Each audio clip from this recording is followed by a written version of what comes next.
They say kings loved them. But the truth is, many of these women survived only by learning how to disappear. Their names were erased. Their stories buried under silence.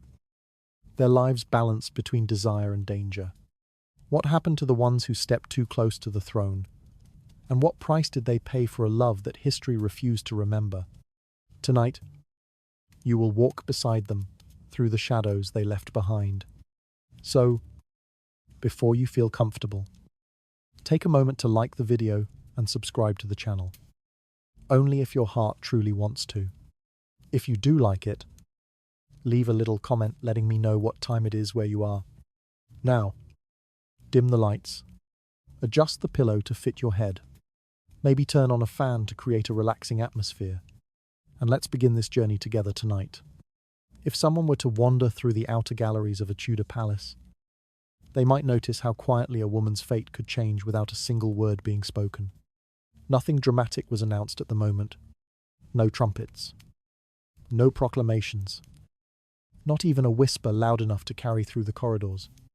Yet beneath the low glow of torches and the steady movements of servants, lives shifted in ways that looked almost accidental. The young women who served the royal household understood this better than anyone. They moved softly, kept their heads lowered, and learned early that the smallest gesture from the king could redirect the entire course of their future. To those watching from a distance, the story always began the same way. A glance, a faint smile, a pause in the king's step. That was all it took. A single moment became a signal that travelled through the palace like a cold current. Courtiers saw it. Ladies in waiting felt it. Even the servants understood its weight. They had witnessed this pattern many times before, and they knew that nothing happened by accident in these halls. The woman who received that look rarely understood what had already begun. She simply felt something shift around her, as though doors were opening without her consent. None of this resembled affection in the way ordinary people imagined it. There was no shared conversation, no gentle confession, no private connection that grew over time. Everything unfolded through observation and expectation. The king chose in silence, and the court rearranged itself to support the choice. For the woman being drawn into his attention, it felt less like an invitation and more like being moved across a chessboard. She could not step away, and she could not pretend she had not noticed. Her future no longer belonged entirely to her. It is striking how easily ambition and fear intertwined around these moments. Her family, often standing just outside the palace walls, might feel pride that their daughter had been noticed. They might allow themselves to imagine influence, opportunity, or the possibility of protection. They rarely thought of danger first. In Tudor courts, people learned to admire proximity to power long before they learned to fear it. Yet the truth remained constant. To be lifted by the king's interest was to stand on unstable ground. Any rise granted without warning could vanish just as quietly. Within the palace, the process that followed was slow but unmistakable. The king asked for her presence at mealtimes. Her duties shifted toward tasks that kept her within his view. Her clothing was subtly improved. Certain doors opened to her earlier than to others. These changes looked harmless on the surface, but each one tightened the thread, pulling her toward a fate she did not shape. She did not speak of it, and no one asked if she wished to. Her silence was expected, even required. A woman who appeared hesitant risked offending the king. A woman who appeared eager risked angering the queen. There was no safe posture except quiet acceptance. The contradiction of her situation deepened as the days passed. She appeared elevated. I watched, admired, and even envied. Yet she carried no real protection. The king's interest acted like a lantern that illuminated her while leaving shadows around everything else. People studied her reactions. Rivals measured her steps. Allies whispered advice that sounded more like warnings. At times, she might try to forget the pressure and imagine that the king's attention contained genuine affection. But affection in Tudor courts had little space to grow. It was tangled in politics, ceremony, and the ever-present judgment of those who believed they saw advantage in her rise.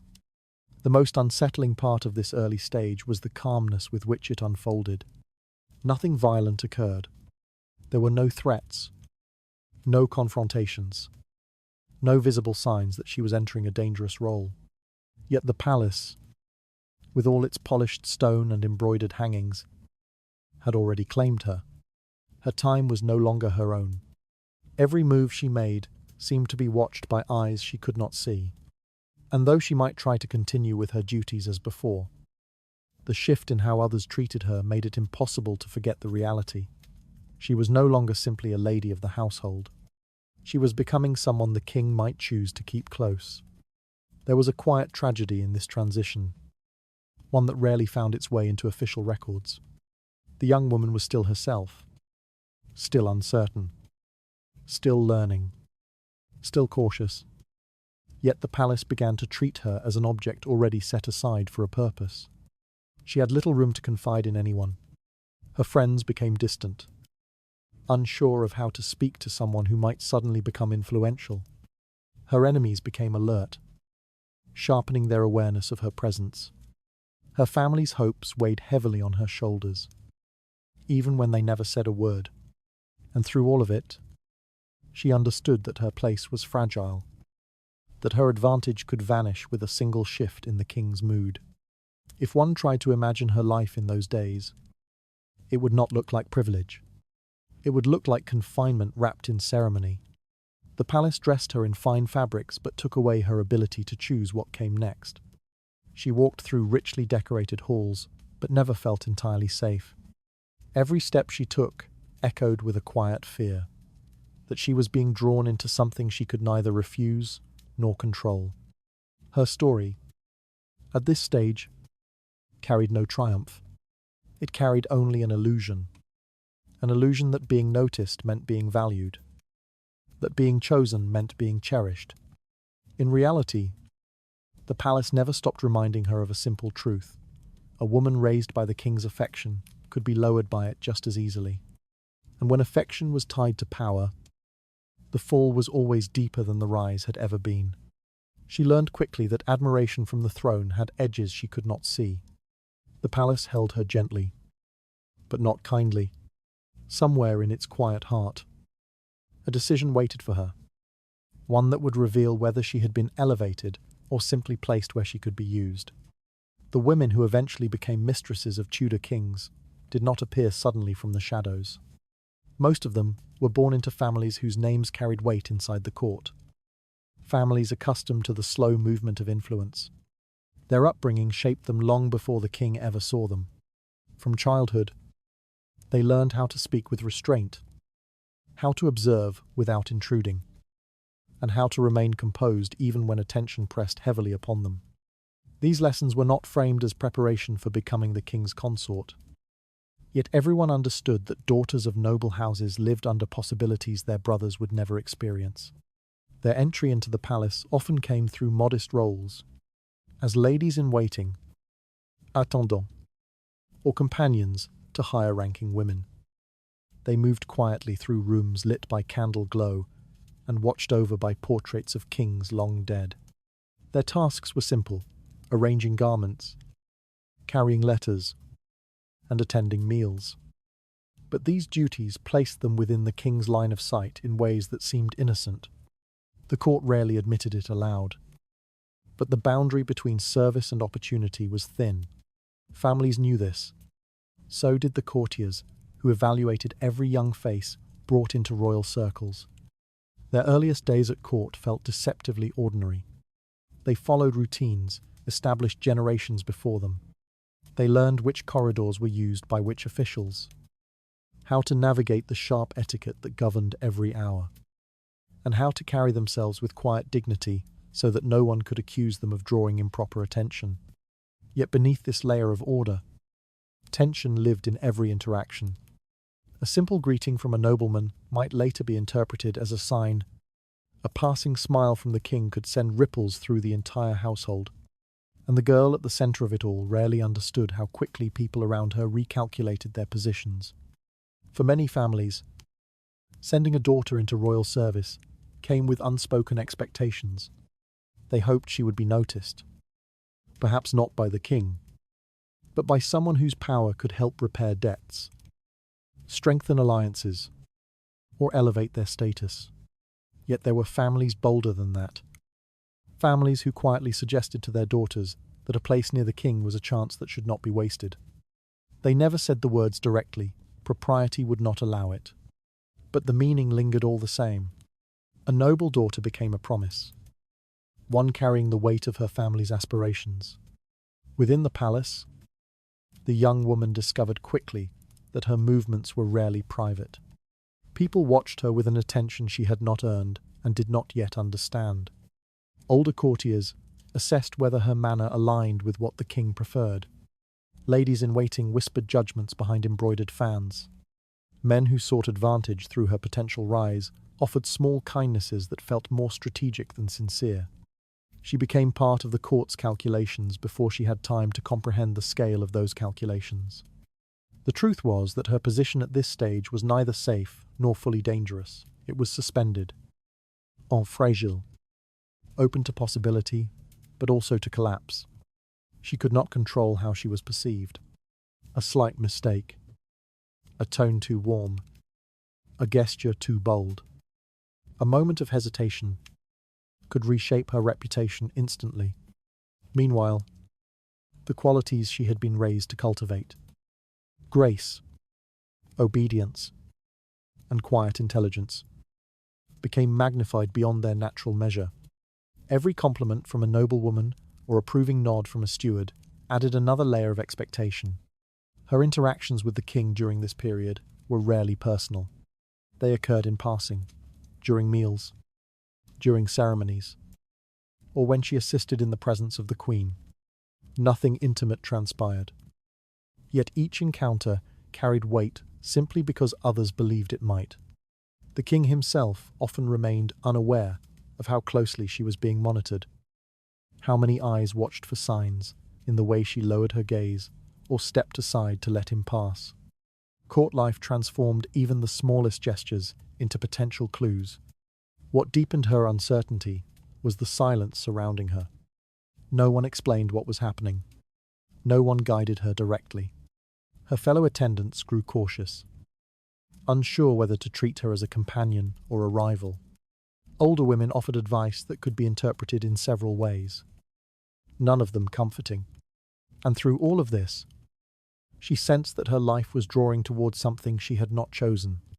She was being prepared, not explicitly, but inevitably, for a moment that everyone else anticipated long before she did.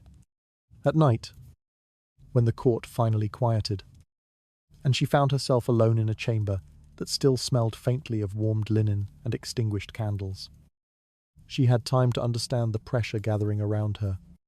She remembered the way her mother watched her before she left home. She remembered the hushed tones in which relatives spoke of opportunity. She realized how carefully she had been groomed, not just for service, but for selection. The phrase, "the right moment," whispered so often in noble households, now echoed in her mind with a clarity she wished she could ignore. She did not yet belong to the king, nor to the queen, nor to any formal place in the palace, and yet her path was no longer entirely her own. Expectations had begun closing around her, soft like silk, but strong as rope. She was a noble daughter, placed at the edge of a role she had never asked for. Carried by a tide, she could neither command nor refuse.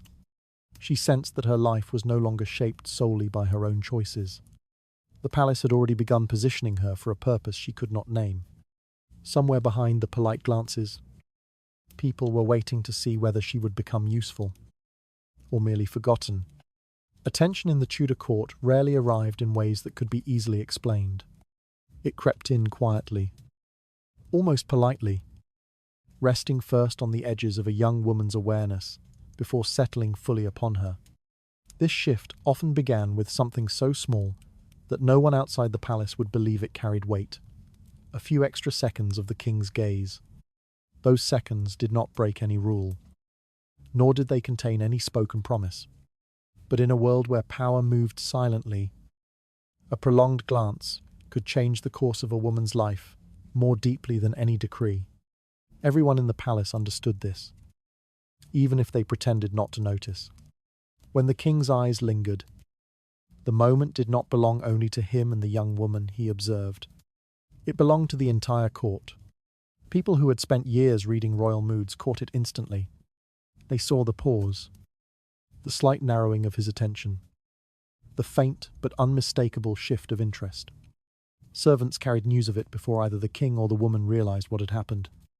Within hours, the story traveled through the palace like smoke, quiet, pervasive, impossible to contain. For the woman at the center of it, the change arrived with unsettling softness. She felt the weight of the king's gaze before she understood its meaning. At first, she might dismiss it as a coincidence. The king looked at many people. His attention moved constantly between courtiers, advisors, and attendants. Yet something in that brief stillness set her apart.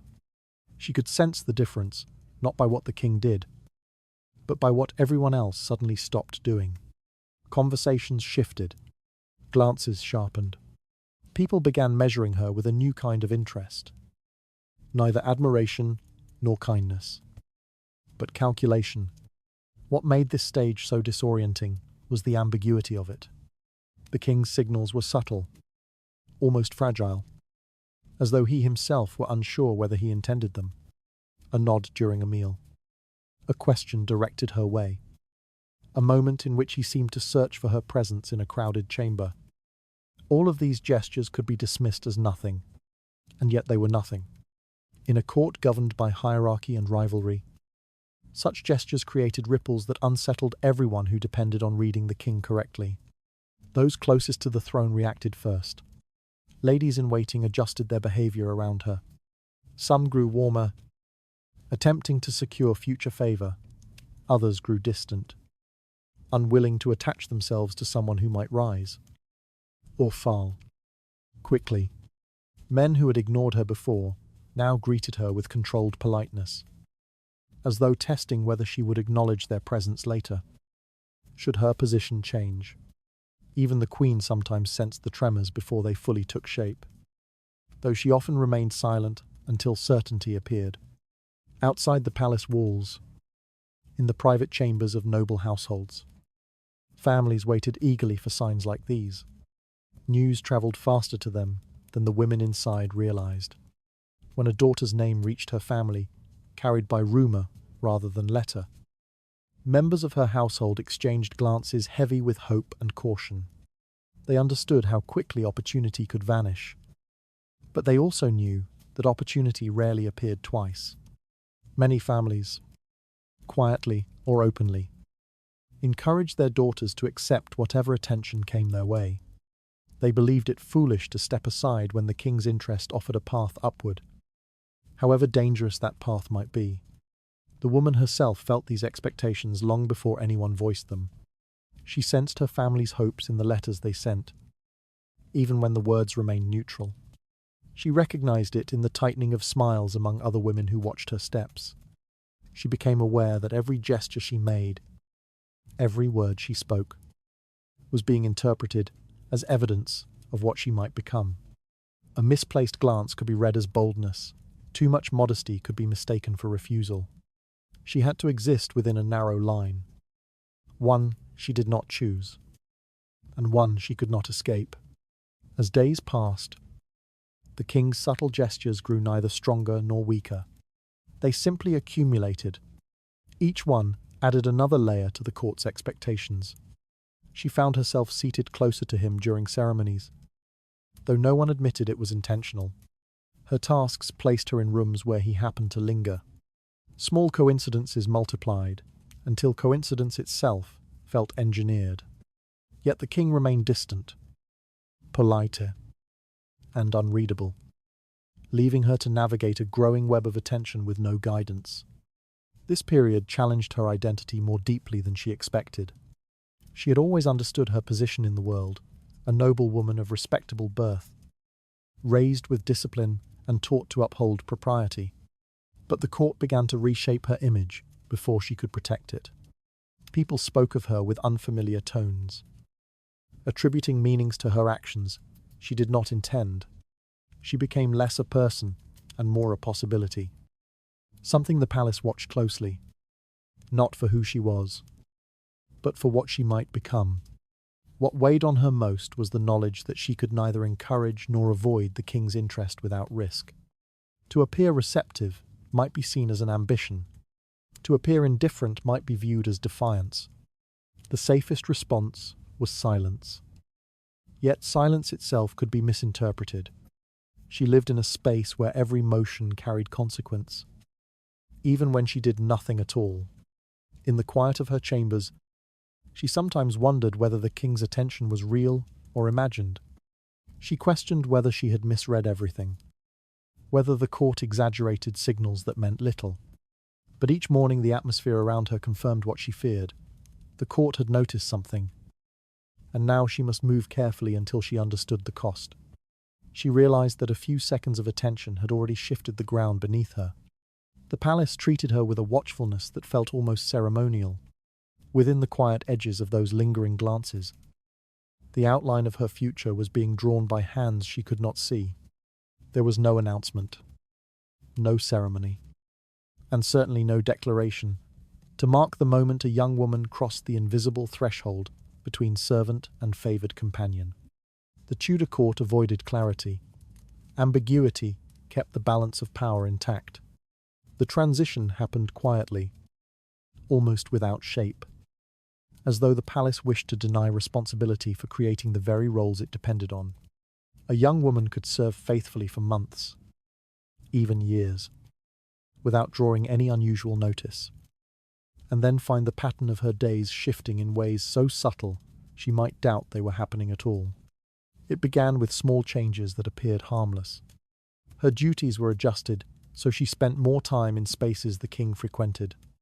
She was reassigned to tasks that required precision, discretion, or a certain level of trust.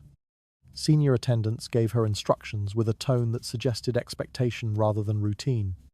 These alterations could be explained individually, but taken together, they formed a quiet progression that everyone except the woman herself seemed able to interpret. Rumours, however, recognized the change immediately. They spread before any action occurred, moving through the palace as though the walls themselves whispered them. Servants traded observations in the corners of kitchens and along back stairways. Courtiers carried fragments of conversation that could be interpreted in several ways.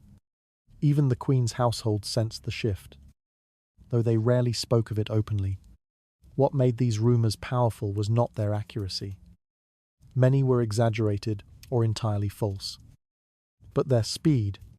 Whispers reached every level of the court faster than any genuine confirmation ever could. The young woman at the centre of these rumours often felt the shift in attention long before she understood the reason. She noticed the way others stepped aside for her in narrow corridors, the careful tone with which some addressed her, the sudden distance in people who once spoke freely. These changes created an isolation that emerged gradually, folding around her as though the palace wished to strip away the familiar before offering her something far more uncertain. She could not help wondering if she had done something wrong, if she had failed to maintain the boundaries expected of her. Yet nothing concrete had happened. She remained a servant, carrying out her duties as she always had. The moment of undeniable change usually arrived quietly, without grandeur. A message delivered in the evening, a request to attend directly to the king during a private moment, a summons that required no explanation. These events were never announced to others, but somehow everyone knew when they occurred. The palace recognized the signs, and those who watched the court understood the significance of a young woman being called alone into a room where the king waited. The palace had its own vocabulary, and silence was the clearest word in it. For the woman, that summons could mean many things. It might mark the beginning of a protected position within the king's intimate circle. It might signal a temporary interest that faded as quickly as it emerged. It could elevate her, endanger her, or both at once. She entered the room without knowing what part of her life she was about to lose. The court expected her to accept whatever unfolded next. Not because she desired it, but because refusal was unimaginable. The palace did not ask women like her for consent. It assumed compliance. Sometimes the encounter was brief, politer, marked only by conversation or a quiet exchange. Other times it carried the weight of unspoken expectation, drawing her into a role she had no preparation for. In either case, the moment altered her relationship with the court forever. When she stepped back into the corridor afterward, she felt the difference in the air around her. People would not meet her eyes directly. Conversations stopped abruptly as she approached. Servants bowed slightly deeper. Her position was no longer simple, no longer safe, no longer something she controlled. Yet this new status did not come with guidance. No one explained what she should do next. No one warned her of the danger she had stepped into, the jealousy she might provoke, or the political currents she would now be forced to navigate. Her rise carried no structure, no defined path, and no promise of protection. She was elevated through implication alone, and implication was a fragile foundation. Even the king rarely acknowledged the shift openly. He allowed the court to interpret his behavior and adjust around it. The instability of this role weighed on her heavily. She might receive gifts, attention, or private moments with the king, but none of it guaranteed longevity. She could be called the following night, or never again. She could be offered privilege one day and treated as though she no longer existed the next. The palace did not concern itself with consistency. Ambiguity served its interests. And she had become one of the many pieces moved by forces larger than herself. The cruelest part of this informal transition was its unpredictability. The night she was summoned might mark the start of influence, or it might be the end of the court's curiosity about her. She had no way of knowing which. The court, however, behaved as though it already knew the outcome. It categorized her, judged her, and prepared for whatever position she might take on. Court life thrived on speculation, and she became a subject ripe for endless speculation. In the quiet hours after such a night, she often sat alone, trying to understand what had changed. She was the same person she had been before, yet everyone treated her as though she had crossed an invisible line.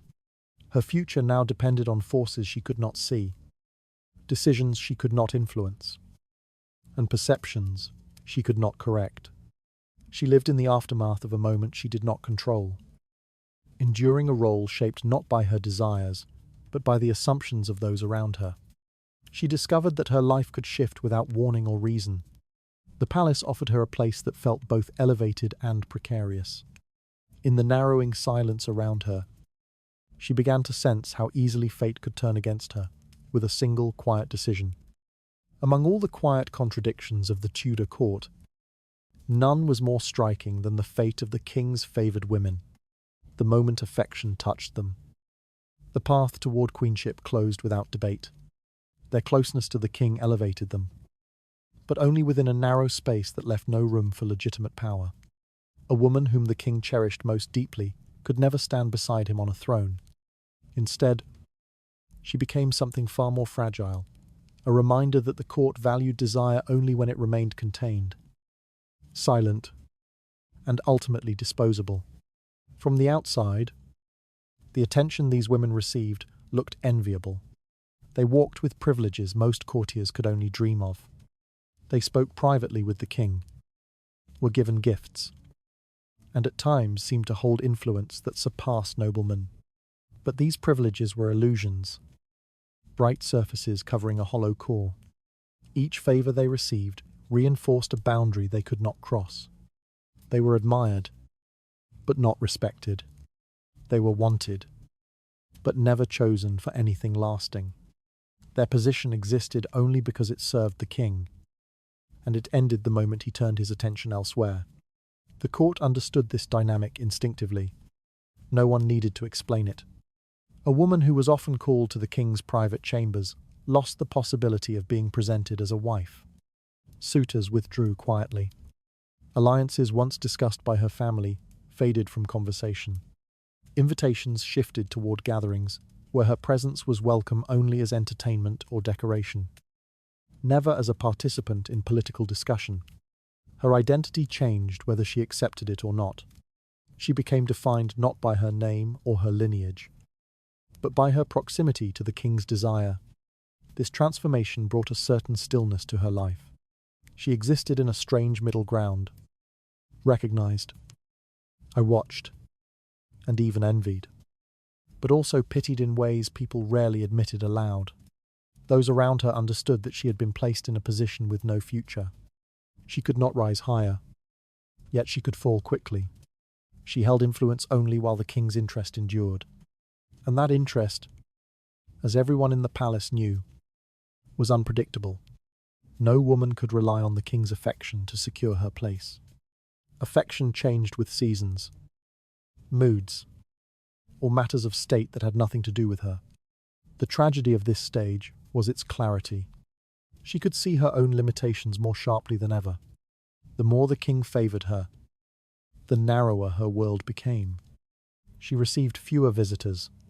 Friends grew cautious, unsure whether closeness to her would help them or endanger them. Older noble women, especially those who had watched similar stories unfold before, looked at her with a mixture of sympathy and warning. They knew what she did not yet understand, that admiration from the king rarely protected anyone for long.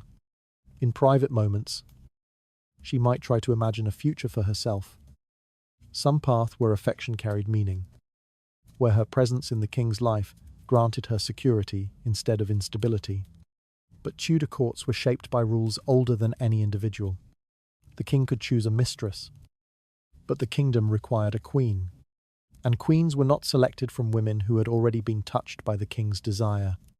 Those chosen for queenship needed to be untouched symbols, political assets, figures who could produce heirs without controversy. A mistress did not belong in that world. She belonged to a different kind of narrative, one that left her exposed. Time deepened her vulnerability.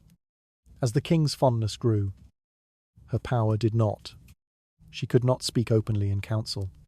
She could not make alliances without suspicion. She could not request favours without risking accusations of manipulation. Even the kindness she offered others was sometimes interpreted as scheming. Her life was surrounded by boundaries she could not cross, and she began to feel them more sharply each day. The worst realization often came not in a moment of conflict, but in a moment of calm, when she understood that she had become proof of her own disposability. The court studied her as an example of what happened to women who drifted too close to the king.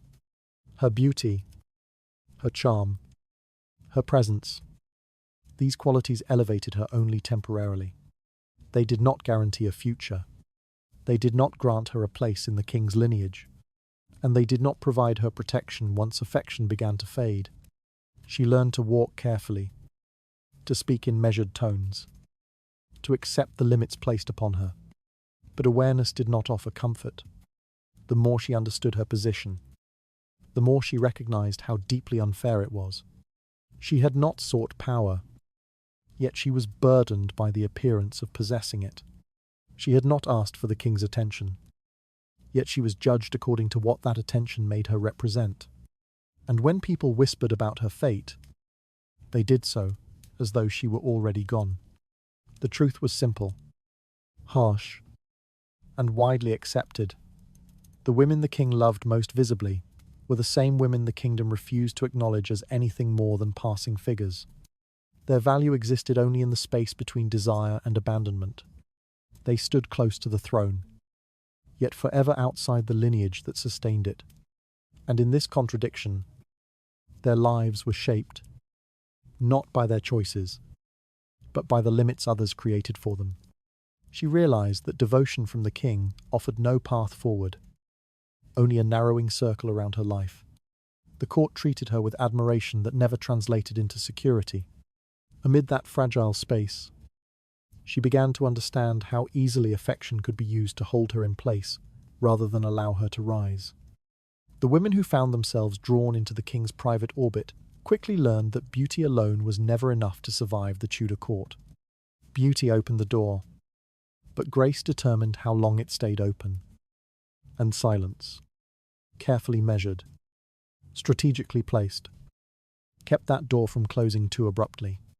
From a young age, many of these women were trained not in grand gestures or dramatic displays, but in the subtler art of managing perception. They were taught to smile when the room expected it, to lower their eyes at the right moment, to speak sparingly, and to understand the power of restraint in a world where too many people mistook noise for influence.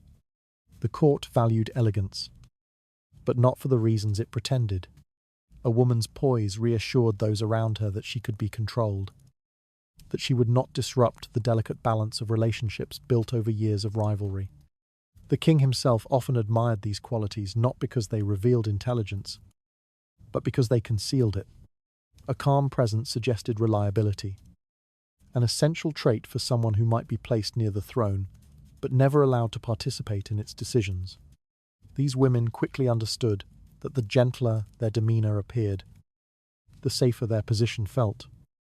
For a time, but gentleness in the Tudor palace was an act of survival, not innocence. These women learned to read a room faster than most advisors. They recognized shifts in tone, the tightening of shoulders, the subtle glances exchanged between courtiers who believed their intentions were hidden.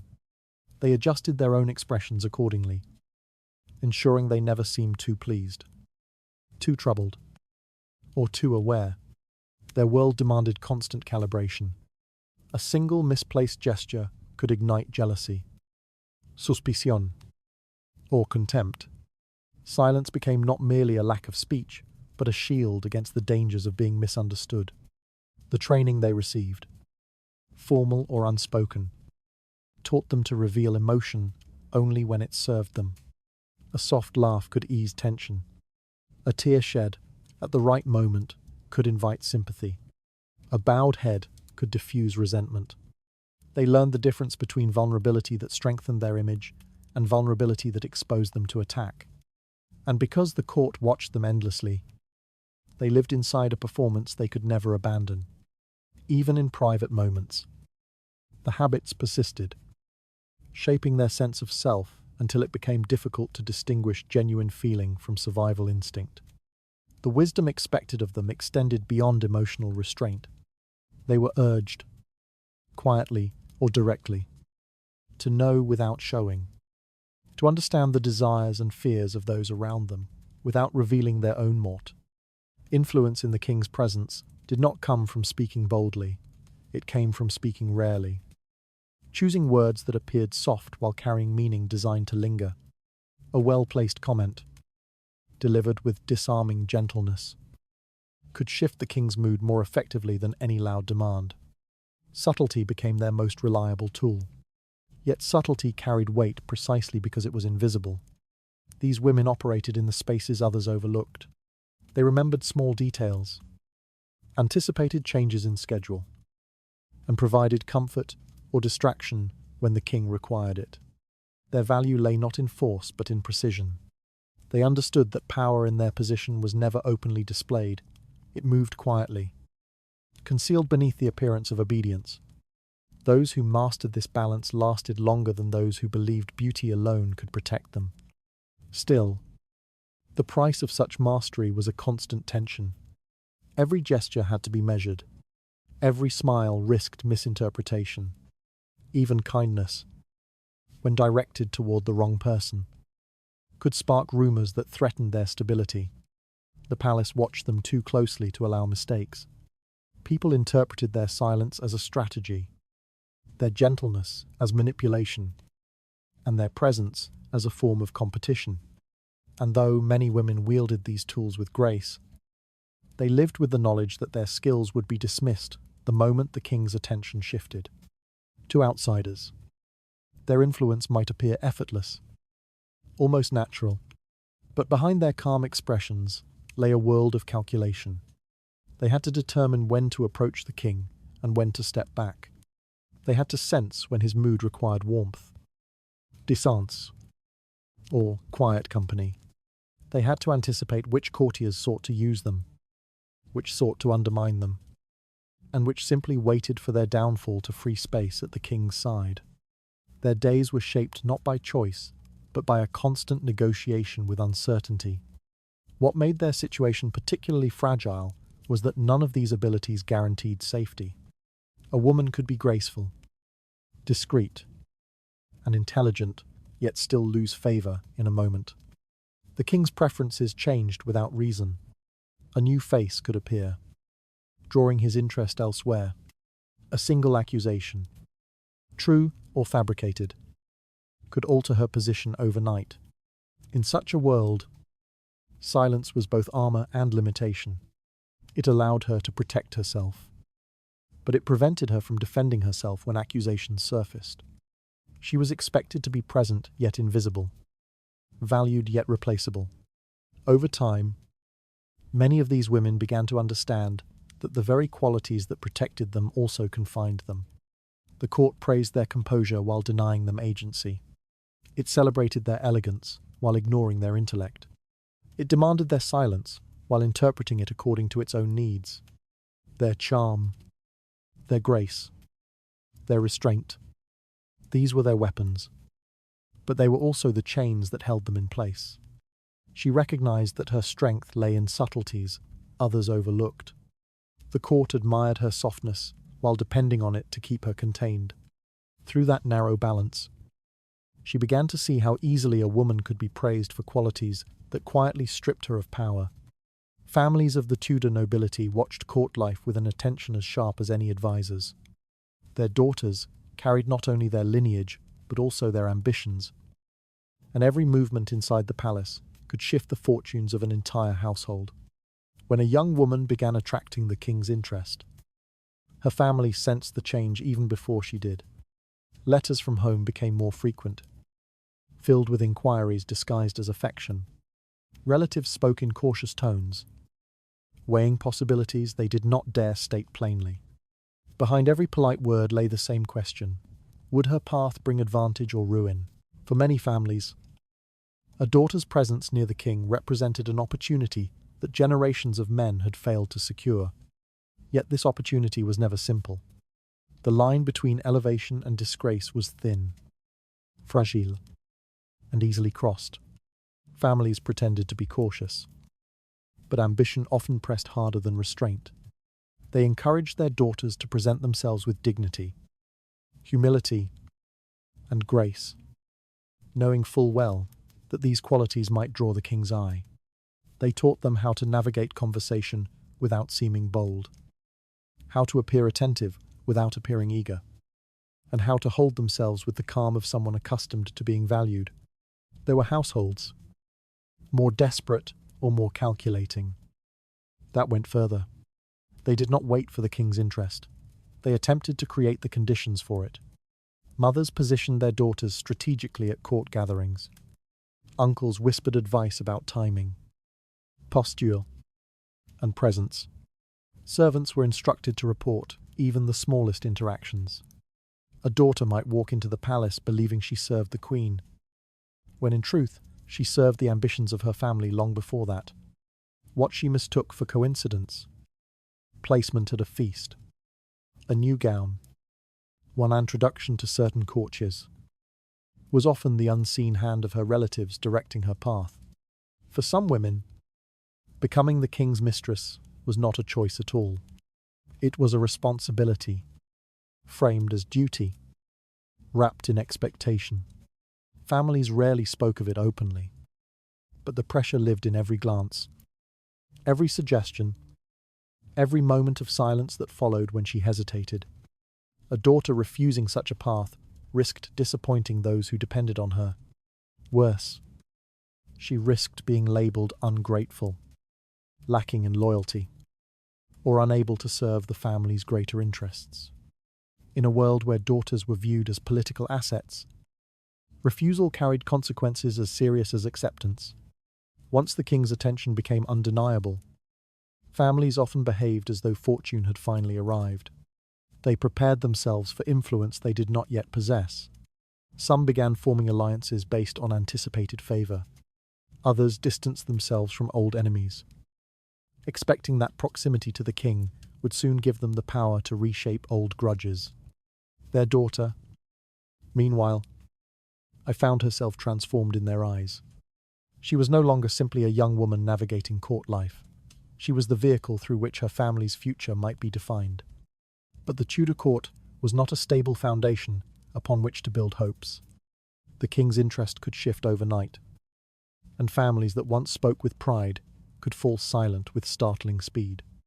When a daughter's favour diminished, relatives often reacted with an instinctive coldness, as though distancing themselves might erase their earlier enthusiasm. They feared association with failure more than they valued loyalty. A daughter who had once been their greatest possibility became, almost immediately, a liability. Some families withdrew their support the moment the king's attention lessened. They avoided mentioning her name in conversation. They discouraged younger relatives from visiting her chambers. They rewrote the narrative of her rise, framing it as something unfortunate, something they had quietly advised against. These shifts were not driven by cruelty alone, but by fear. Fear of losing standing, fear of scandal, fear that connection to a fallen mistress might stain the family's reputation for decades. The court judged harshly, and families adapted quickly to avoid being judged alongside her.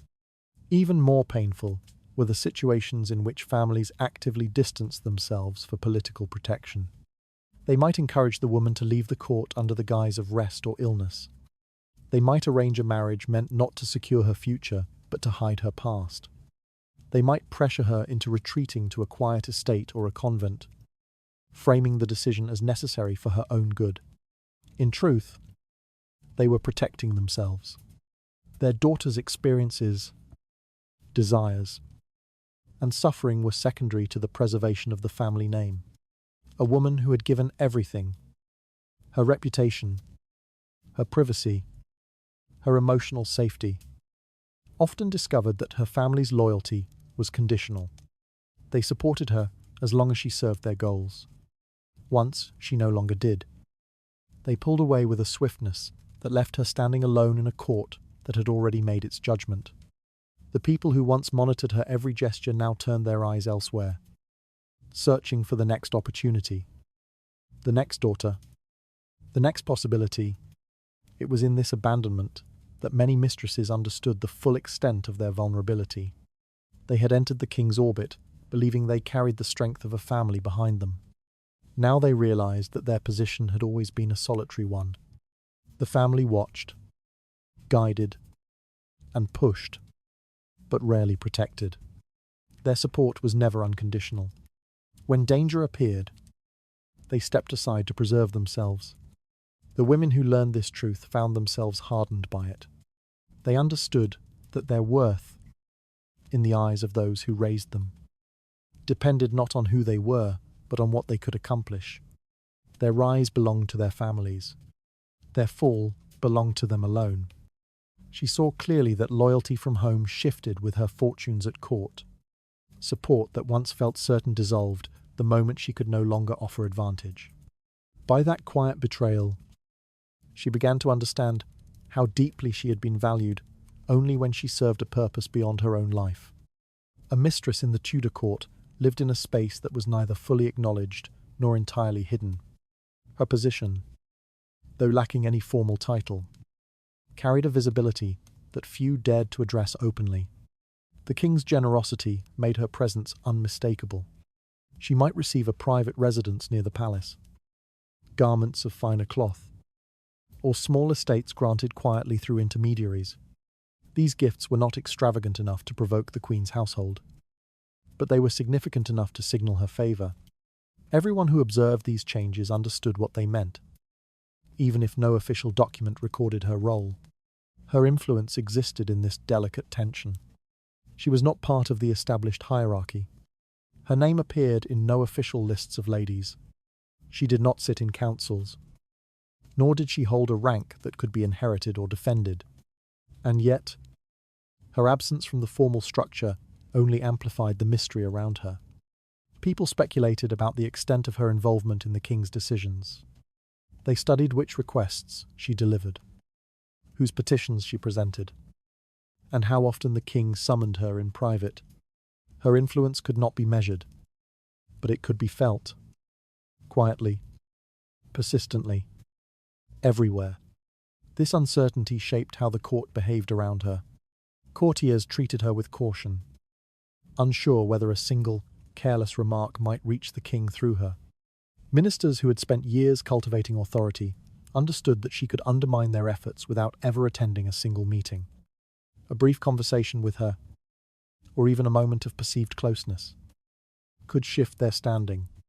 She had no official role, but the informal nature of her presence made her more unpredictable than individuals with defined responsibilities. What protected her influence was not power in the conventional sense, but access. She was allowed into the private spaces of the king's daily life. Spaces guarded not by protocol, but by personal trust. She saw him at his most unguarded, when the weight of the crown pressed heavily on him. In these quiet moments, when ministers had departed and the court withdrew to its chambers, he sometimes asked for her thoughts, not because he valued her judgment in matters of state, but because he valued the calmness her voice provided. And in those moments, her words carried more potential impact than any speech delivered in the council room. Yet this influence remained unstable. It relied not on her abilities, but on the king's desire and the court's assumptions. A single day of distraction, a new face catching the king's attention, or a political need eclipsing personal interest could reduce her access instantly. She had no title to defend, no formal duty to invoke. Her place was secured only by the king's willingness to maintain it. And because desire is the least reliable foundation for authority, she lived with the constant knowledge that her influence could vanish without warning. Still, the court often attributed far more power to her than she possessed. When a nobleman received an unexpected pardon, people whispered that she had intervened. When a minister lost the king's favour, some assumed she had spoken against him. These interpretations revealed more about the court's fear than about her actual involvement. Whispered speculation filled the absence of real knowledge. The fewer people who understood her role, the more they exaggerated it. In this climate, even her silence became a force that shaped decisions. Such exaggerated perception was both a shield and a burden. It protected her from being dismissed, but it also exposed her to jealousy and suspicion. The Queen's household observed her movements with particular intensity. They marked the frequency of her summons, the quality of the garments she received, and the changes in her living quarters. They saw these signs as threats, not because she held real political authority, but because people believed she might. In a court where belief often mattered more than truth, this perception was dangerous. The woman herself rarely felt empowered by these assumptions. If anything, she felt the pressure of responsibilities she never asked to bear. People approached her with requests, hoping she could guide the king's attention. Some attempted to bribe her, others tried to intimidate her.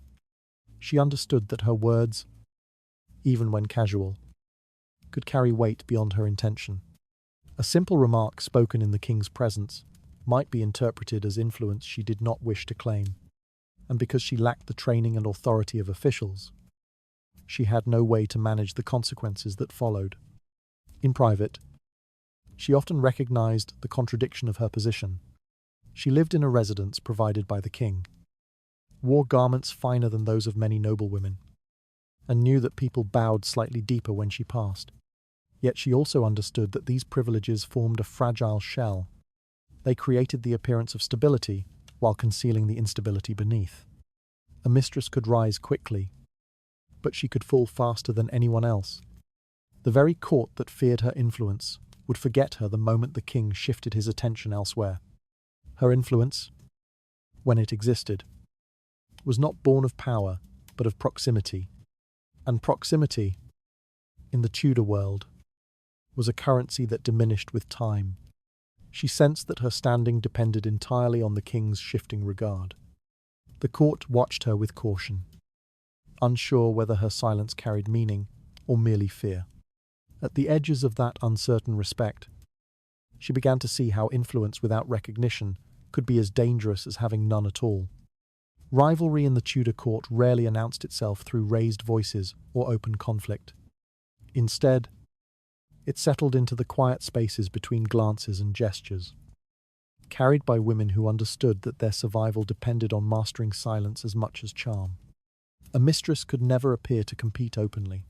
Doing so would invite condemnation from the Queen's household, mockery from courtiers, and suspicion from the king himself. Yet the competition never stopped. It simply shifted beneath the surface, shaping itself into something sharper than any confrontation could have been.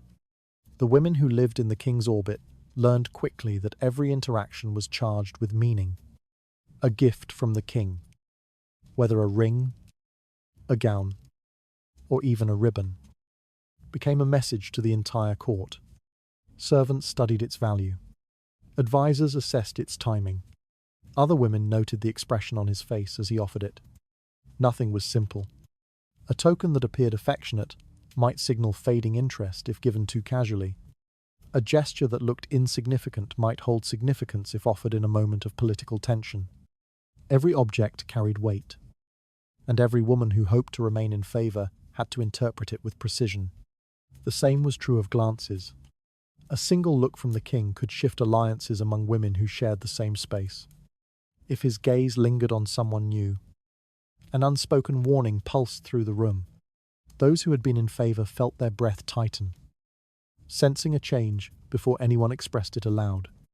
Those not yet in favor measured the moment carefully, wondering whether they should take one step forward or retreat before attention became dangerous. Even a passing smile could be read as an advancement or downfall. In a court built on observation, these tiny gestures were more revealing than official announcements. Because open rivalry was forbidden, women competed through subtler forms of influence. One might attempt to show loyalty by offering quiet comfort to the king after a difficult council meeting. Another might present a small handmade item, designed to appear personal rather than calculated. Another might position herself strategically during ceremonial events, close enough to be seen, but not close enough to appear intrusive. These maneuvers were not dramatic, but they shaped the undercurrent of tension that governed every day. Yet the greatest threat often came not from current competitors, but from those who had held favor before. Former mistresses hovered at the edges of court life, carrying knowledge that newcomers lacked. They understood the rhythms of the king's attention, the subtleties of his moods, and the fragile boundaries of influence. Their presence was unsettling. They knew how quickly affection could collapse. They had lived through the moment when privilege transformed into absence. Their existence alone served as a reminder of what awaited anyone who believed her position secure. These former favorites were dangerous precisely because they no longer had anything to lose. Some remained silent, observing the changes around them. Others tried to reclaim fragments of the power they once possessed by aligning themselves with factions that wished to manipulate the king through whispers. They could offer advice to new rivals, appearing supportive while planting seeds of doubt. They could stir jealousy in the queen's household simply by being seen near the king. Their survival depended on unpredictability, and unpredictability kept the entire court uneasy. The younger women, aware of these looming figures, often felt trapped between ambition and fear. They could not openly resent their predecessors, nor could they ignore them. Each former mistress represented a cautionary tale, a living memory of the moment when the king's attention shifted and left someone behind. The knowledge that they might one day share the same fate intensified the silent battles between them. Competition became less about gaining favor and more about delaying the inevitable. Mistresses learned to navigate these dangers through careful restraint.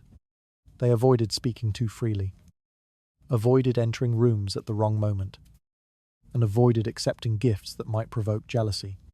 They studied the king's behavior, adjusting themselves to his preferences without appearing desperate. They maintained poise even when panic threatened to rise within them. Their survival depended on this quiet discipline. The court never rewarded emotional display. It rewarded composure under pressure. But beneath this calm exterior, fear shaped their every step. They feared falling out of favor, feared making enemies they could not see, and feared being replaced without explanation. The court recognized this fear and used it to control them. A woman who feared losing her place would behave predictably. She would avoid risk, avoid questioning authority, and avoid forming alliances that might challenge the established order. Her fear kept her compliant, and compliance kept the system functioning smoothly. With time, many mistresses realized that the competition surrounding them was not simply a struggle for the king's attention. It was a struggle to remain alive in the narrative the court created about them. Remaining relevant meant avoiding scandal. Remaining dignified meant hiding wounds. Remaining in favor meant pretending that the silent battles unfolding around them did not shape their every waking thought. The court demanded performance, and they delivered it, even when it cost them their sense of self. She understood that the court's quiet was never peaceful, but filled with unspoken threats. Every gesture she received or offered carried a shadow she had to consider. Through that tense stillness, she began to grasp how rivalry could thrive without a word ever being spoken. Silence became a form of wisdom in the Tudor court, especially for those who lived in the fragile space between affection and danger. A mistress who understood the limits of her influence learned early that retreat could preserve more than pride. It could preserve life. The ones who survived longest were not the most beautiful or the most adored, but the ones who recognized the moment when the king's interest had begun to thin, even before he himself acknowledged it.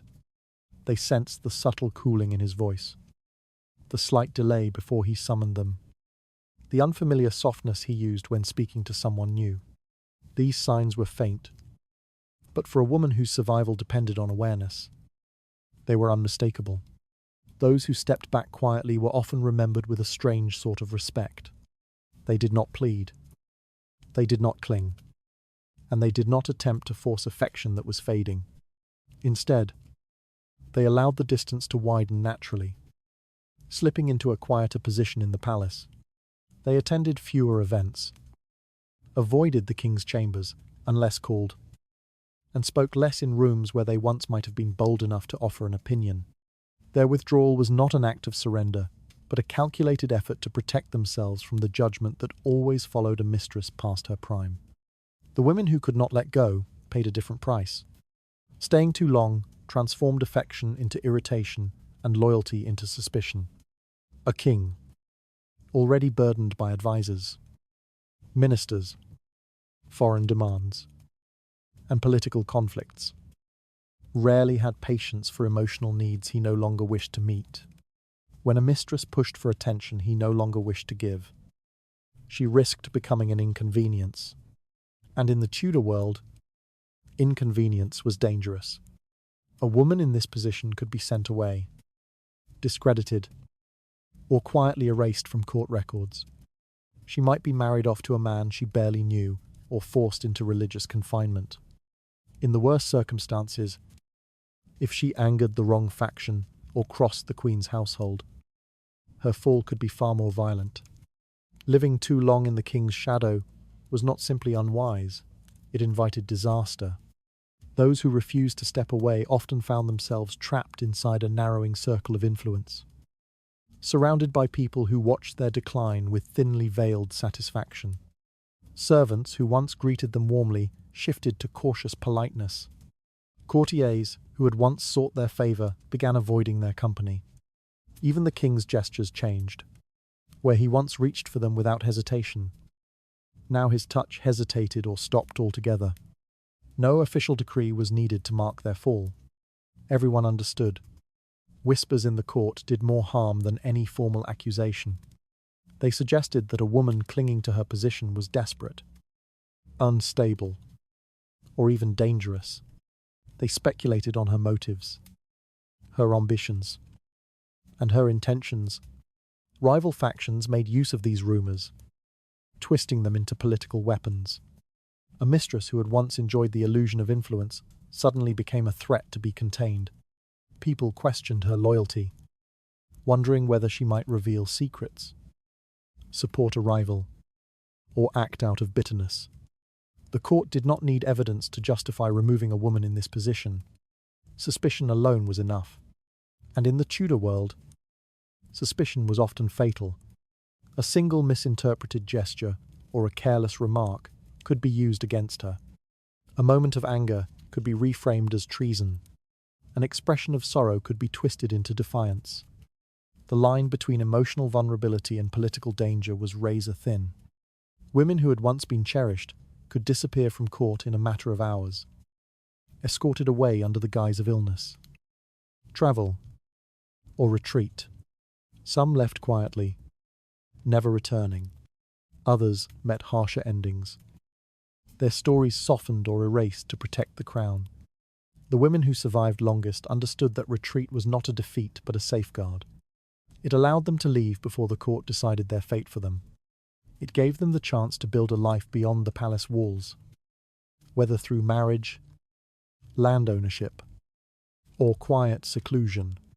Many of these women lived into old age, remembered only faintly in the court's memory, but remembered nonetheless. They carried with them the knowledge of what might have happened had they stayed. Their distance from the court preserved them in a way affection never could. Those who withdrew with dignity avoided provoking the Queen's household or challenging the King's shifting desires. Their departure removed them from danger and, in some cases, even earned them a measure of kindness from the King later in life. He might grant them a pension, land, or a respectable marriage. Such gestures were not expressions of enduring affection, but acknowledgements of their discretion. They had protected the King from scandal, and in doing so, they protected themselves. The women who refused to step away learned too late that lingering in the King's affections, after the warmth had faded, placed them directly in harm's path. The court tolerated many flaws, but it did not tolerate perceived threats, and a mistress without favour, yet unwilling to release her place, was always viewed as a threat, especially by those who had something to gain from her removal. In the Tudor court, no one was loved forever. The women who survived were the ones who recognised that love. In such a place, demanded not devotion but timing. She saw that affection offered no lasting shelter once its glow began to fade. The court watched her closely, waiting to see whether she would step back or hold on. By reading that quiet tension, she realised how easily survival depended on knowing when to disappear. Jealousy in the Tudor court moved quietly, but its presence shaped every corner of palace life. A favoured mistress, no matter how discreet, could become the Queen's most dangerous adversary simply by being seen too often in the wrong place, or by receiving a glance that lingered a moment too long. The Queen's position demanded dignity, but dignity did not erase fear. She lived under the constant scrutiny of her lineage, her fertility, and her influence, and nothing threatened that fragile balance more deeply than another woman who held the King's private attention. A mistress did not need to speak or act. Her existence alone could unbalance the Queen's world. The Queen rarely expressed her jealousy openly. Her role required composure, measured responses, and an appearance of calm intelligence. Yet beneath that surface lay an unease that could harden into hostility. She watched the movements of the King's mistress with a careful, unrelenting eye. She noted when the young woman entered a room, when she left, who walked beside her, and whether the King's expression changed when her name was mentioned. The court interpreted these observations in silence, understanding that a Queen's jealousy, once awakened, could alter political alliances as quickly as any foreign treaty. Tension often built slowly, a whispered remark repeated by a lady in waiting, a trace of perfume left in a corridor near the King's private chambers, or the soft murmur of servants speaking about the mistress's new garments. All fed the Queen's growing unease. She knew that affection could shift the balance of power more swiftly than laws or titles. A mistress who received regular gifts or private audiences gain not only attention, but influence, however unstable that influence might be. And for a queen whose position was tied to loyalty and lineage, this kind of proximity to the king was alarming. Words spoken out of jealousy held immense danger. The queen's household might subtly suggest that the mistress threatened the stability of the realm. Advisors, eager to align themselves with royal favour, could reshape innocent gestures into signs of manipulation. Even the queen herself, in moments of vulnerability, might confide her suspicions to a trusted courtier, forgetting that nothing shared within the palace walls remained private for long. Once spoken, such concerns spread like cracks through the foundations of court politics, each retelling sharpening their edge. A jealous whisper could very quickly become a political accusation.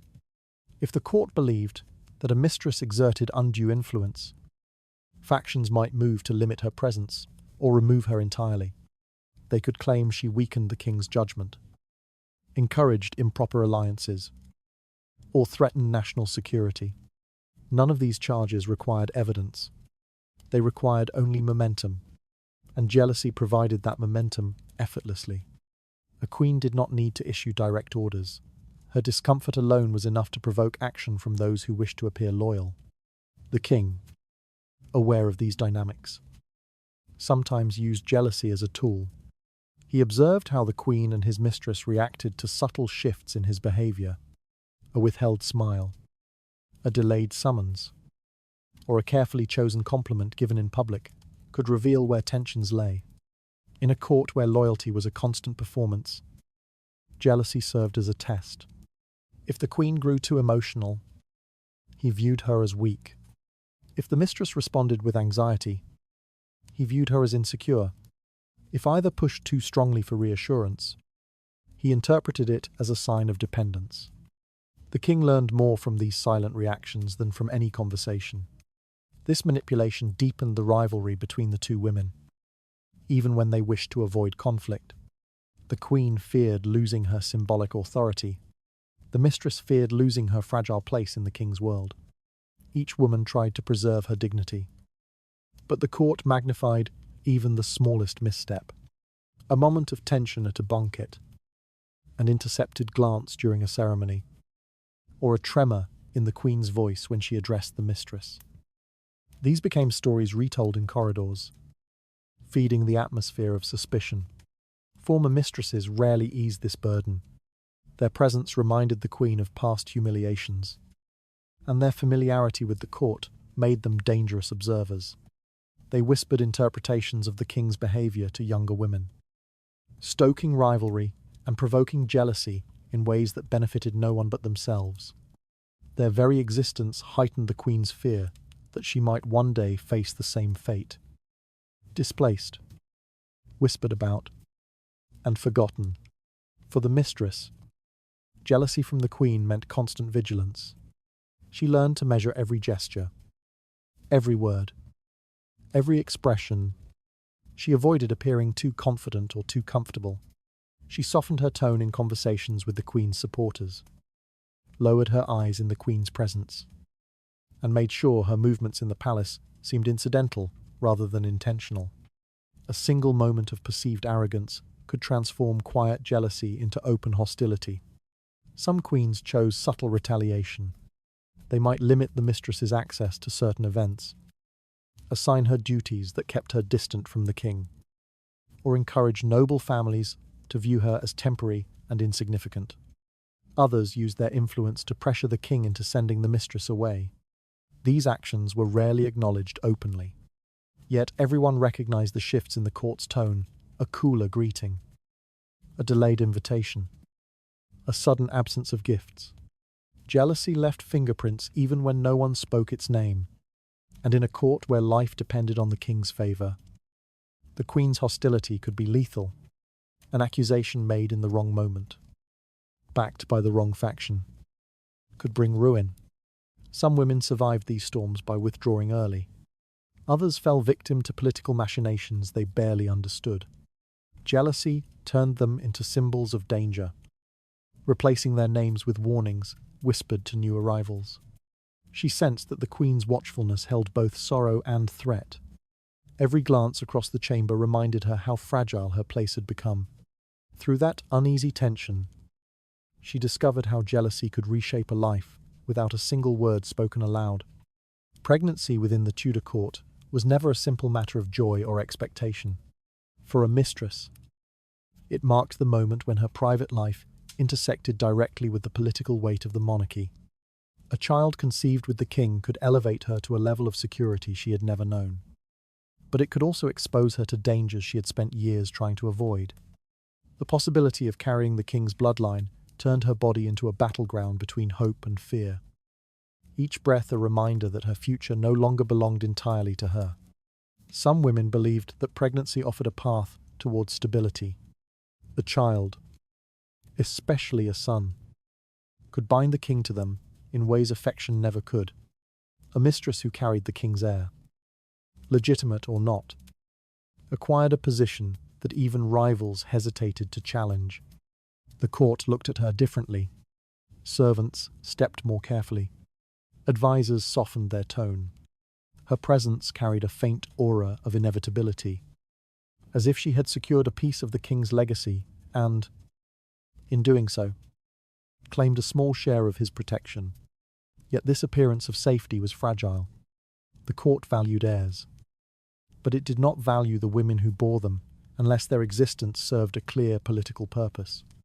For many mistresses, pregnancy brought isolation rather than recognition. They found themselves watched too closely or spoken about too freely. The queen's household scrutinized every detail of their condition, aware that a single child could disrupt the delicate balance of power within the palace. The queen herself might respond with restrained hostility, maintaining outward dignity while feeling the sting of betrayal more sharply than any public scandal. Even those who sympathized with her could not ignore the implications of a mistress carrying the king's child. It was a reminder that her position, sacred and ceremonial, could be challenged by a single moment of intimacy that existed outside her control. The child became evidence, undeniable, irreversibly. It proved the relationship more conclusively than any whisper or rumor. Even those who had once doubted the mistress's influence began treating her with caution, recognizing that the king's affection had led to something lasting. But this evidence also weighed heavily on her. She knew that people around her saw the child not as a living being but as a symbol. To some, it symbolized opportunity. To others, it symbolized a threat. And to a few, it symbolized a problem that needed to be removed quietly before it disrupted existing plans. A pregnancy that produced a boy carried an even greater risk. A son, even a bastard son, could shift the political landscape. Nobles who hoped to influence the king might reach out to the mistress, seeking favor through her. Other factions, threatened by the possibility of the child gaining recognition, might attempt to undermine her reputation. The queen's supporters feared that such a child could weaken the legitimacy of her own heirs. Every breath the mistress took felt weighed down by expectations she never wanted and consequences she could not escape. There were moments when the mistress understood the magnitude of her situation more clearly than anyone else. In the quiet hours of the night, lying awake in a room that now felt both protected and exposed, she recognized the impending transformation. Carrying the king's child meant that she was no longer competing with other women for affection. She was competing with families, advisors, and political alliances. Her safety depended on keeping the child alive, keeping herself unblemished, and keeping her intentions unreadable. Any misstep could damage not only her future but the future of the life she carried. Fear followed her more closely than comfort. She feared illness, as many pregnancies at the time ended without explanation. She feared the queen's anger, knowing that a jealous whisper could become a political accusation. She feared the king's reaction, uncertain whether he would see the child as a blessing or an inconvenience. Most of all, she feared the silent workings of the court, the subtle glances between advisors, the sudden coldness in servants' voices, the shift in atmosphere when she entered a room. She felt these changes before she understood them. Sensing danger long before it announced itself, some mistresses tried to protect themselves by withdrawing from court life. They sought quiet rooms, loyal attendant, and routines that kept them distant from conflict. Others attempted to remain visible, believing that disappearing would make them more vulnerable. But no strategy guaranteed safety. The court viewed every choice as deliberate, every action as calculated. A single mistake could be interpreted as ambition or defiance, either of which could cost her everything. The greatest irony was that the same pregnancy that offered her a chance at security might also place her directly in harm's path. A mistress who carried a son risked becoming a focal point for rivalry among powerful factions. Those who supported her presence did so because they hoped to benefit from the child's existence. Those who opposed her wanted her removed before her child could complicate the succession. Her well-being depended on forces she could not influence. Decisions made by men who viewed her primarily as a vessel for potential heirs. A child could alter her fate, but it could also end it. In the end, she understood that pregnancy was neither victory nor destiny. It was a turning point that demanded caution at every step. Whether it led to safety or ruin depended not on her choices alone, but on how the court decided to interpret them. She realized that carrying the king's child bound her to a world she could not fully control.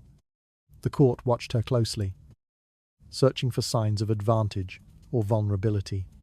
Amid that tightening scrutiny, she sensed how motherhood could lift her upward or push her toward the edge with equal force.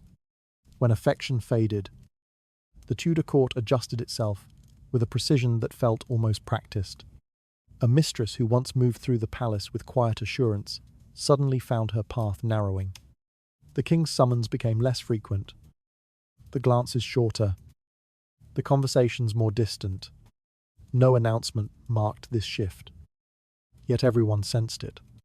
Servants who once offered her warm smiles now greeted her with polite restraint. Courtiers who had lingered near her now drifted elsewhere, seeking proximity to faces that better reflected the court's shifting priorities. The end of favour unfolded slowly. Then, all at once, when the king no longer wished to maintain the connection, arrangements were made with swiftness, disguised as generosity. Gifts appeared, land meant to secure an income, money intended to ease her transition, or jewels that once symbolized affection but now served as compensation. These offerings were carefully selected, not too meager to seem insulting, not too lavish to provoke suspicion. They were gestures meant to close a chapter quietly, ensuring that no loose threads remained to trouble the king's daily life. Often, these gifts came with expectations unspoken but unmistakable. The mistress was to step away from court, to remove herself from the orbit she had once occupied. She might be offered marriage to a minor nobleman who needed wealth more than status, or to a man whose loyalty to the crown depended on accepting the arrangement. Such marriages were framed as opportunities. Opportunities for security, dignity, or a fresh beginning. But beneath the surface, they functioned as a means of erasure. She was being moved somewhere the court could forget her, where she would no longer disrupt the delicate balance between king and queen, or provoke whispers that might linger too long. Some women accepted these arrangements with resignation. They recognized that leaving willingly spared them greater humiliation. They understood that staying risked provoking resentment from the Queen's supporters or attracting suspicion from political factions that interpreted their continued presence as an attempt to regain influence. By departing quietly, they preserved the small measure of dignity the court allowed them. Other women resisted. They had invested years into understanding the complexities of court life, forging connections, interpreting the king's moods, and navigating the hostility of rivals. Leaving felt like admitting defeat, or like being forced out of a world they had worked tirelessly to survive. Yet resistance rarely changed the outcome. The court had little patience for a mistress who stayed beyond her usefulness. Those who refused to depart gracefully found themselves isolated, stripped of privilege, or pressured more aggressively into an arranged marriage designed to remove them from sight. There were cases in which a mistress was not permitted to marry at all. If her relationship with the king had been particularly conspicuous or particularly inconvenient, those in power might decide that her silence was more valuable than any match. She would be granted land or coin, but denied the chance to form alliances through marriage. This restriction, though framed as protection, functioned as a quiet form of imprisonment. It ensured that she had no husband who might advocate for her, no new family who might bring her back into political relevance, and no legitimate children who might muddy questions of inheritance. These women lived in a strange twilight. They were neither disgraced nor honoured. They were simply absent, removed from court with a gentleness that concealed the firmness of the decision.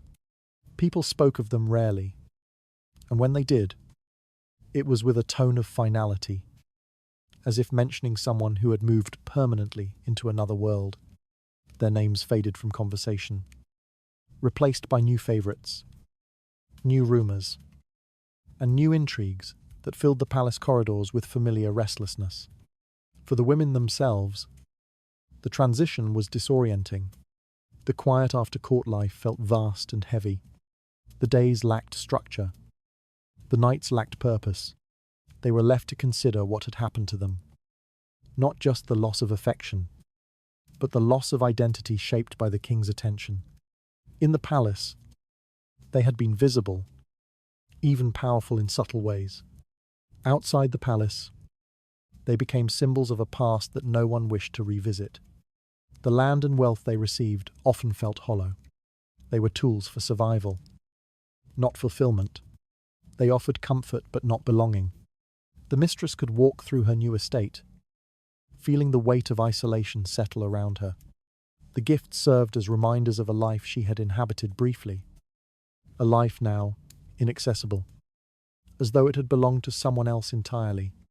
She understood that the court had not rewarded her so much as compensated her for her disappearance. Occasionally, she might hear news of the court, whispers carried by travellers, merchants, or distant relatives. A new mistress had risen. The queen had shifted her household.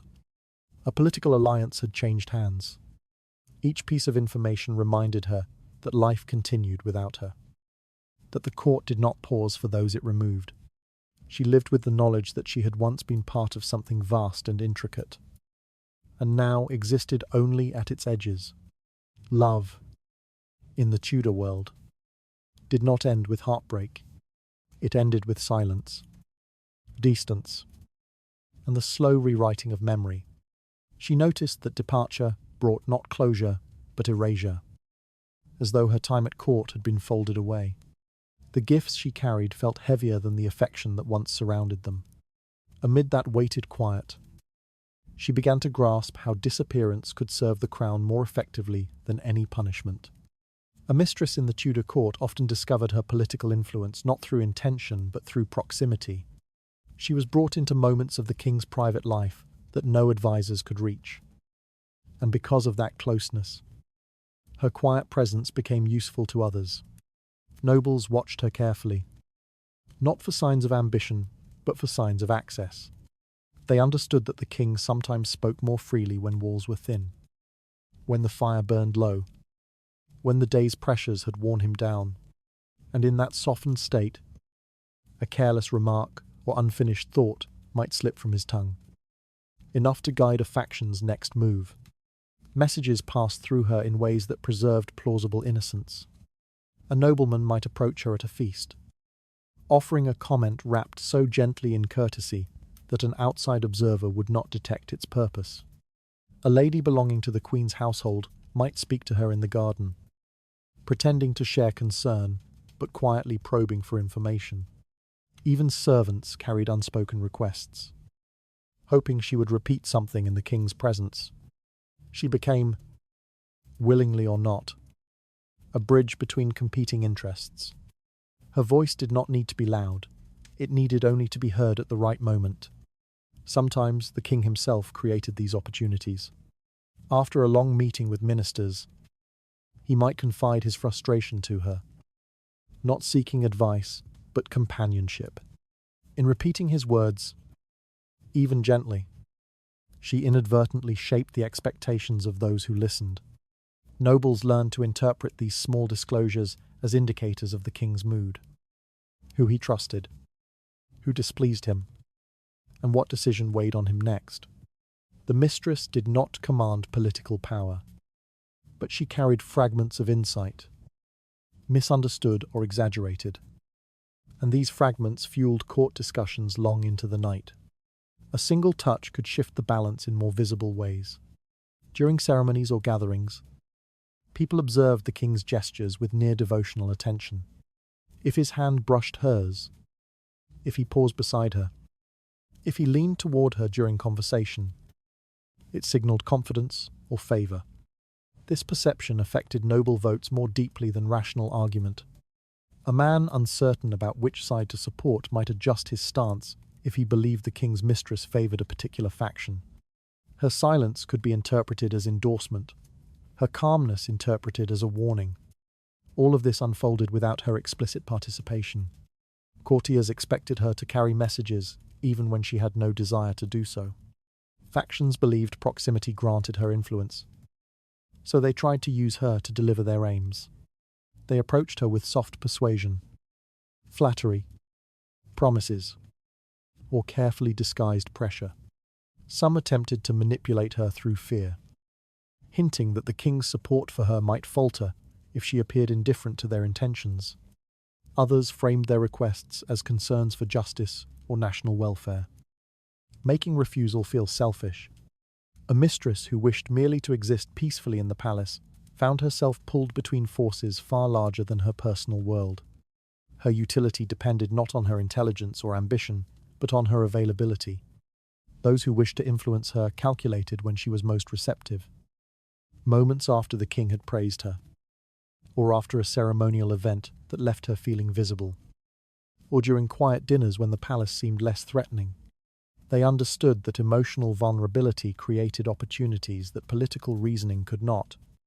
If she expressed worry about her future, someone would step in to offer comfort that doubled as guidance. If she mentioned uncertainty about a nobleman, someone would frame that uncertainty to their advantage. She learned, slowly and quietly, that both sides benefited from her existence. To the king, she provided respite from the demands of governance. To the nobles, she provided access to the king's private moods. To factions, she was a potential channel through which loyalties might shift. To those who opposed the king's decisions, she was a symbol of vulnerability within his household, someone whose presence could be weaponized against him if necessary.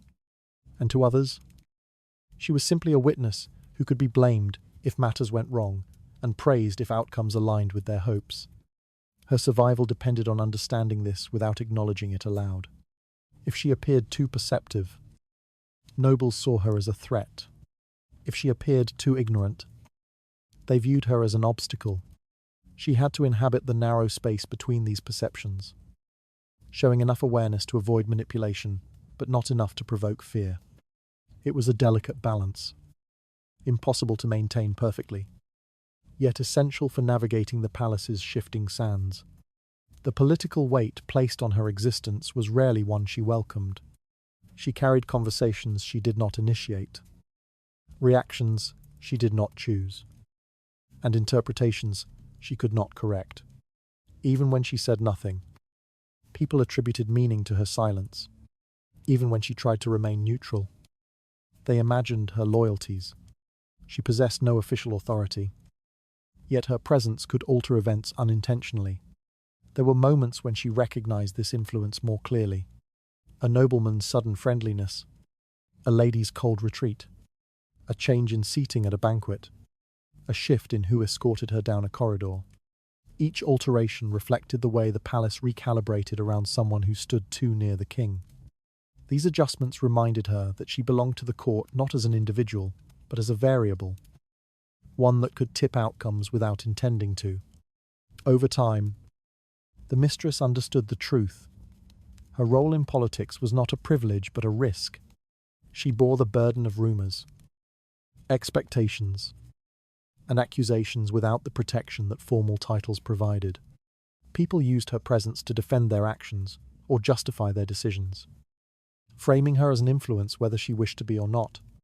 She moved slowly, spoke carefully, and listened with caution, knowing that any word taken out of context might be reshaped into something she never meant. She sensed that every gesture she made carried a meaning others chose for their own benefit.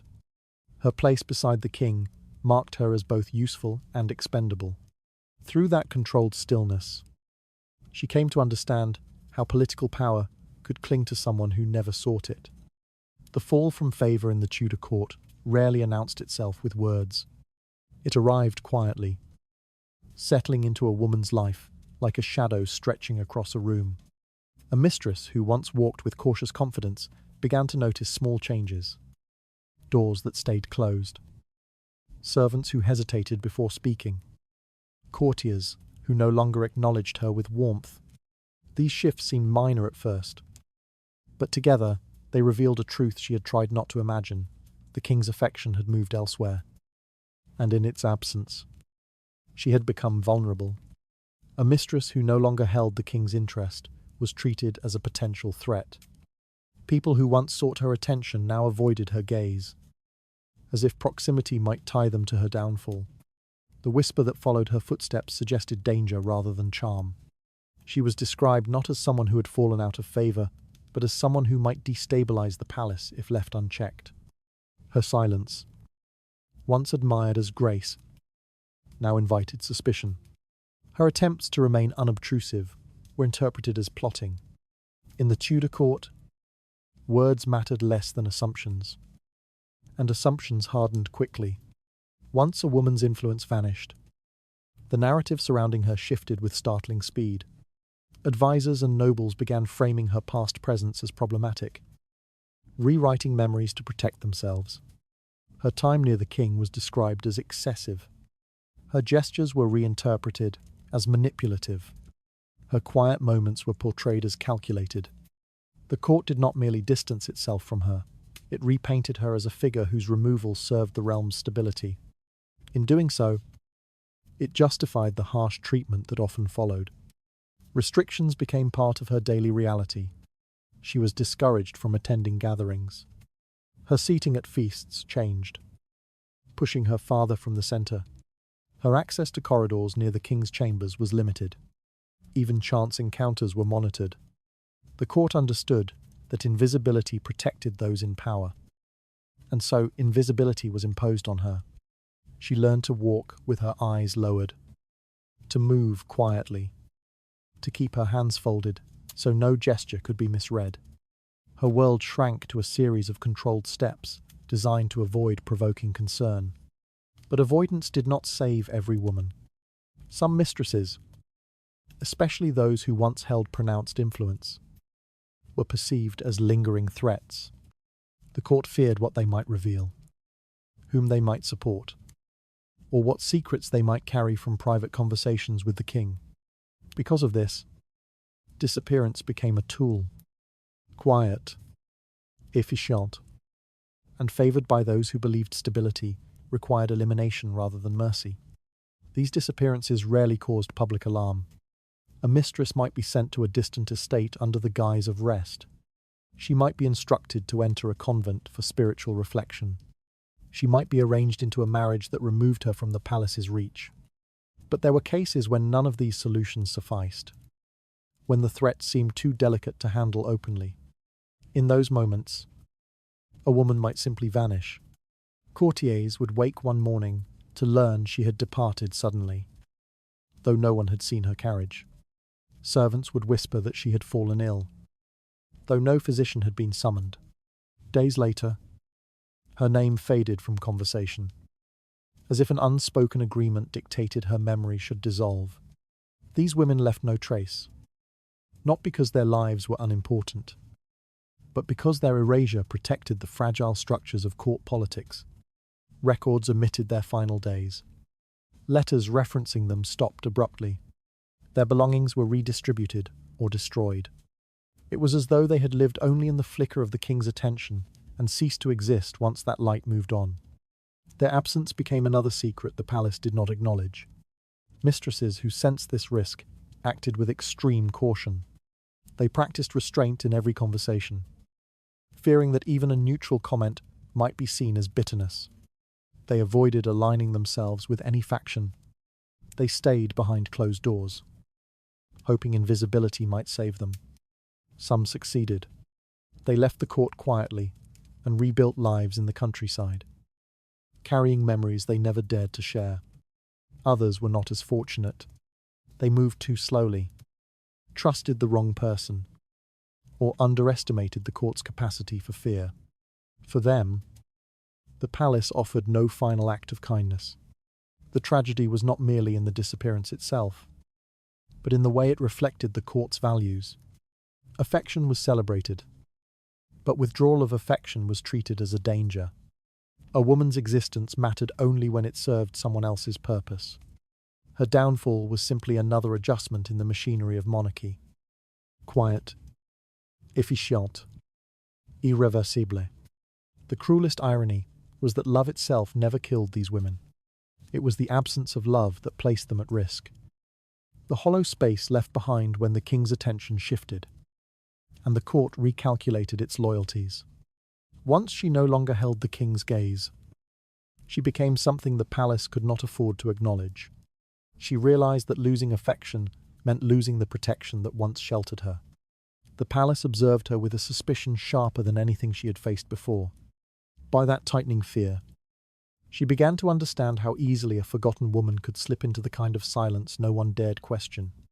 In the Tudor court, ambition shaped families as surely as lineage shaped their names. Some households, hungry for influence, learned to treat their daughters not as individuals but as pathways. When a king or powerful nobleman shifted his attention toward a young woman, the family saw more than a change in her life. They saw an opening. And in a world where political advancement moved slowly for most, such openings were rare enough to encourage decisions that ignored affection or personal safety. Daughters born into these families grew up with a subtle expectation woven into their education. Their beauty, manners, and restraint were not only virtues but tools. They were taught how to move gracefully, how to speak with calm deference, how to express interest without appearing bold. These lessons seemed harmless at first, part of the courtly environment they were destined to enter. But as the girls grew older, they discovered that these skills were not aimed at securing their happiness. They were aimed at positioning them as offerings. For families striving to rise in influence, presenting a daughter to the court was a calculated move. A father, uncle, or elder brother might frame it as an opportunity, insisting that she could bring honor to the household. Yet beneath these words lay an unspoken transaction. Her presence near the king could translate into land grants, royal appointments, or strategic alliances. She became a bargaining piece, her value tied to the attention she could attract and the silence she could maintain. Powerful nobles understood this process well, and some manipulated it ruthlessly. They treated these young women as objects of exchange, moving them into and out of favor with the same detachment used in negotiating territory or military support. A duke might praise a daughter's beauty to the king, knowing that her presence could sway decisions. A baron might encourage his niece to spend time near certain courtiers, hoping to plant influence that could later be retrieved. In these transactions, the women themselves rarely had the chance to refuse. Their consent was assumed, their compliance expected. Those who entered court life under such pressure quickly realized how exposed they were. Their families watched them from a distance, measuring each gesture, each comment, each interaction with the king. If she succeeded in drawing royal interest, they celebrated. If she stumbled, they critiqued her, as though failure reflected a lack of loyalty. Rarely did anyone consider her fears or confusion. She existed as an extension of her family's strategy, and the strategy left little room for personal emotion. But the most painful betrayals did not always come from nobles outside the household. They came from within. Families who offered their daughters to gain favor often abandoned them just as quickly when their position became inconvenient. A mistress who fell out of favor ceased to be an asset. Suddenly, she became a reminder of a plan that had failed. Instead of comfort, she received distance. Instead of support, she received silence. Relatives who had once pushed her forward stepped back, pretending they had never encouraged her ambitions at all. Some families went further, sacrificing their daughter's safety to protect their own standing. If rumors circulated that she had displeased the queen, they denied involvement. If advisors claimed she posed political danger, they agreed to remove her from court. If her downfall threatened the family name, they acted decisively, offering no protest when she was sent away, married off hastily, or isolated for the sake of appearances. The bond that should have sheltered her instead became the first to fracture. Even brothers, cousins, or uncles who seemed caring could contribute to this abandonment. Their concern was conditional, rooted in how well her actions served their ambitions. When her influence diminished, they avoided meetings with her, fearing association. They adjusted their alliances, distancing themselves from any hint of scandal. The woman who had been used as a stepping stone was now treated as a liability, her presence unwelcome in the very spaces where she had once been celebrated. The emotional cost of this betrayal was difficult to measure. A mistress might stand in her chamber, surrounded by the garments and gifts her family once admired, and realize how quickly affection had been replaced by caution. She might open letters from home, shorter now, colder, and sense how her worth had shifted. She might overhear servants whisper that her relatives had aligned themselves with new opportunities. Each sign confirmed the same truth. She had been useful. And now she was not. In the Tudor court, influence was a game for men, played through the lives of women who had no say in the rules. The court accepted this structure without question. Families presented daughters with calm efficiency. Nobles evaluated them as carefully as they evaluated land or treaties. The king's interest determined their fate. And when that interest cooled, the machinery that had pushed them forward turned away without remorse. A woman caught in this game learned to read people more sharply than she read books. She learned to measure pauses, weigh glances, and brace herself for shifts that arrived without warning. She understood that her family's ambitions had placed her within reach of power. But power had never belonged to her. It passed around her like a current, useful only as long as she could carry it without drowning. And beneath all this, she began to understand the harshest truth. Loyalty in the court was temporary, and loyalty within families could be just as fragile. She recognized that her place in the court had been chosen long before she understood its cost. The people who pushed her forward withdrew the moment she ceased to benefit them. Through watching these shifting loyalties, she came to see how betrayal could form quietly in the spaces where trust once lived. Emotional restraint shaped nearly every aspect of a mistress's life in the Tudor court. She lived in a world where affection was sought, yet forbidden, where longing was present, yet unacknowledged, where the heart learned to silence itself long before the voice ever did. She understood early that she could not claim jealousy.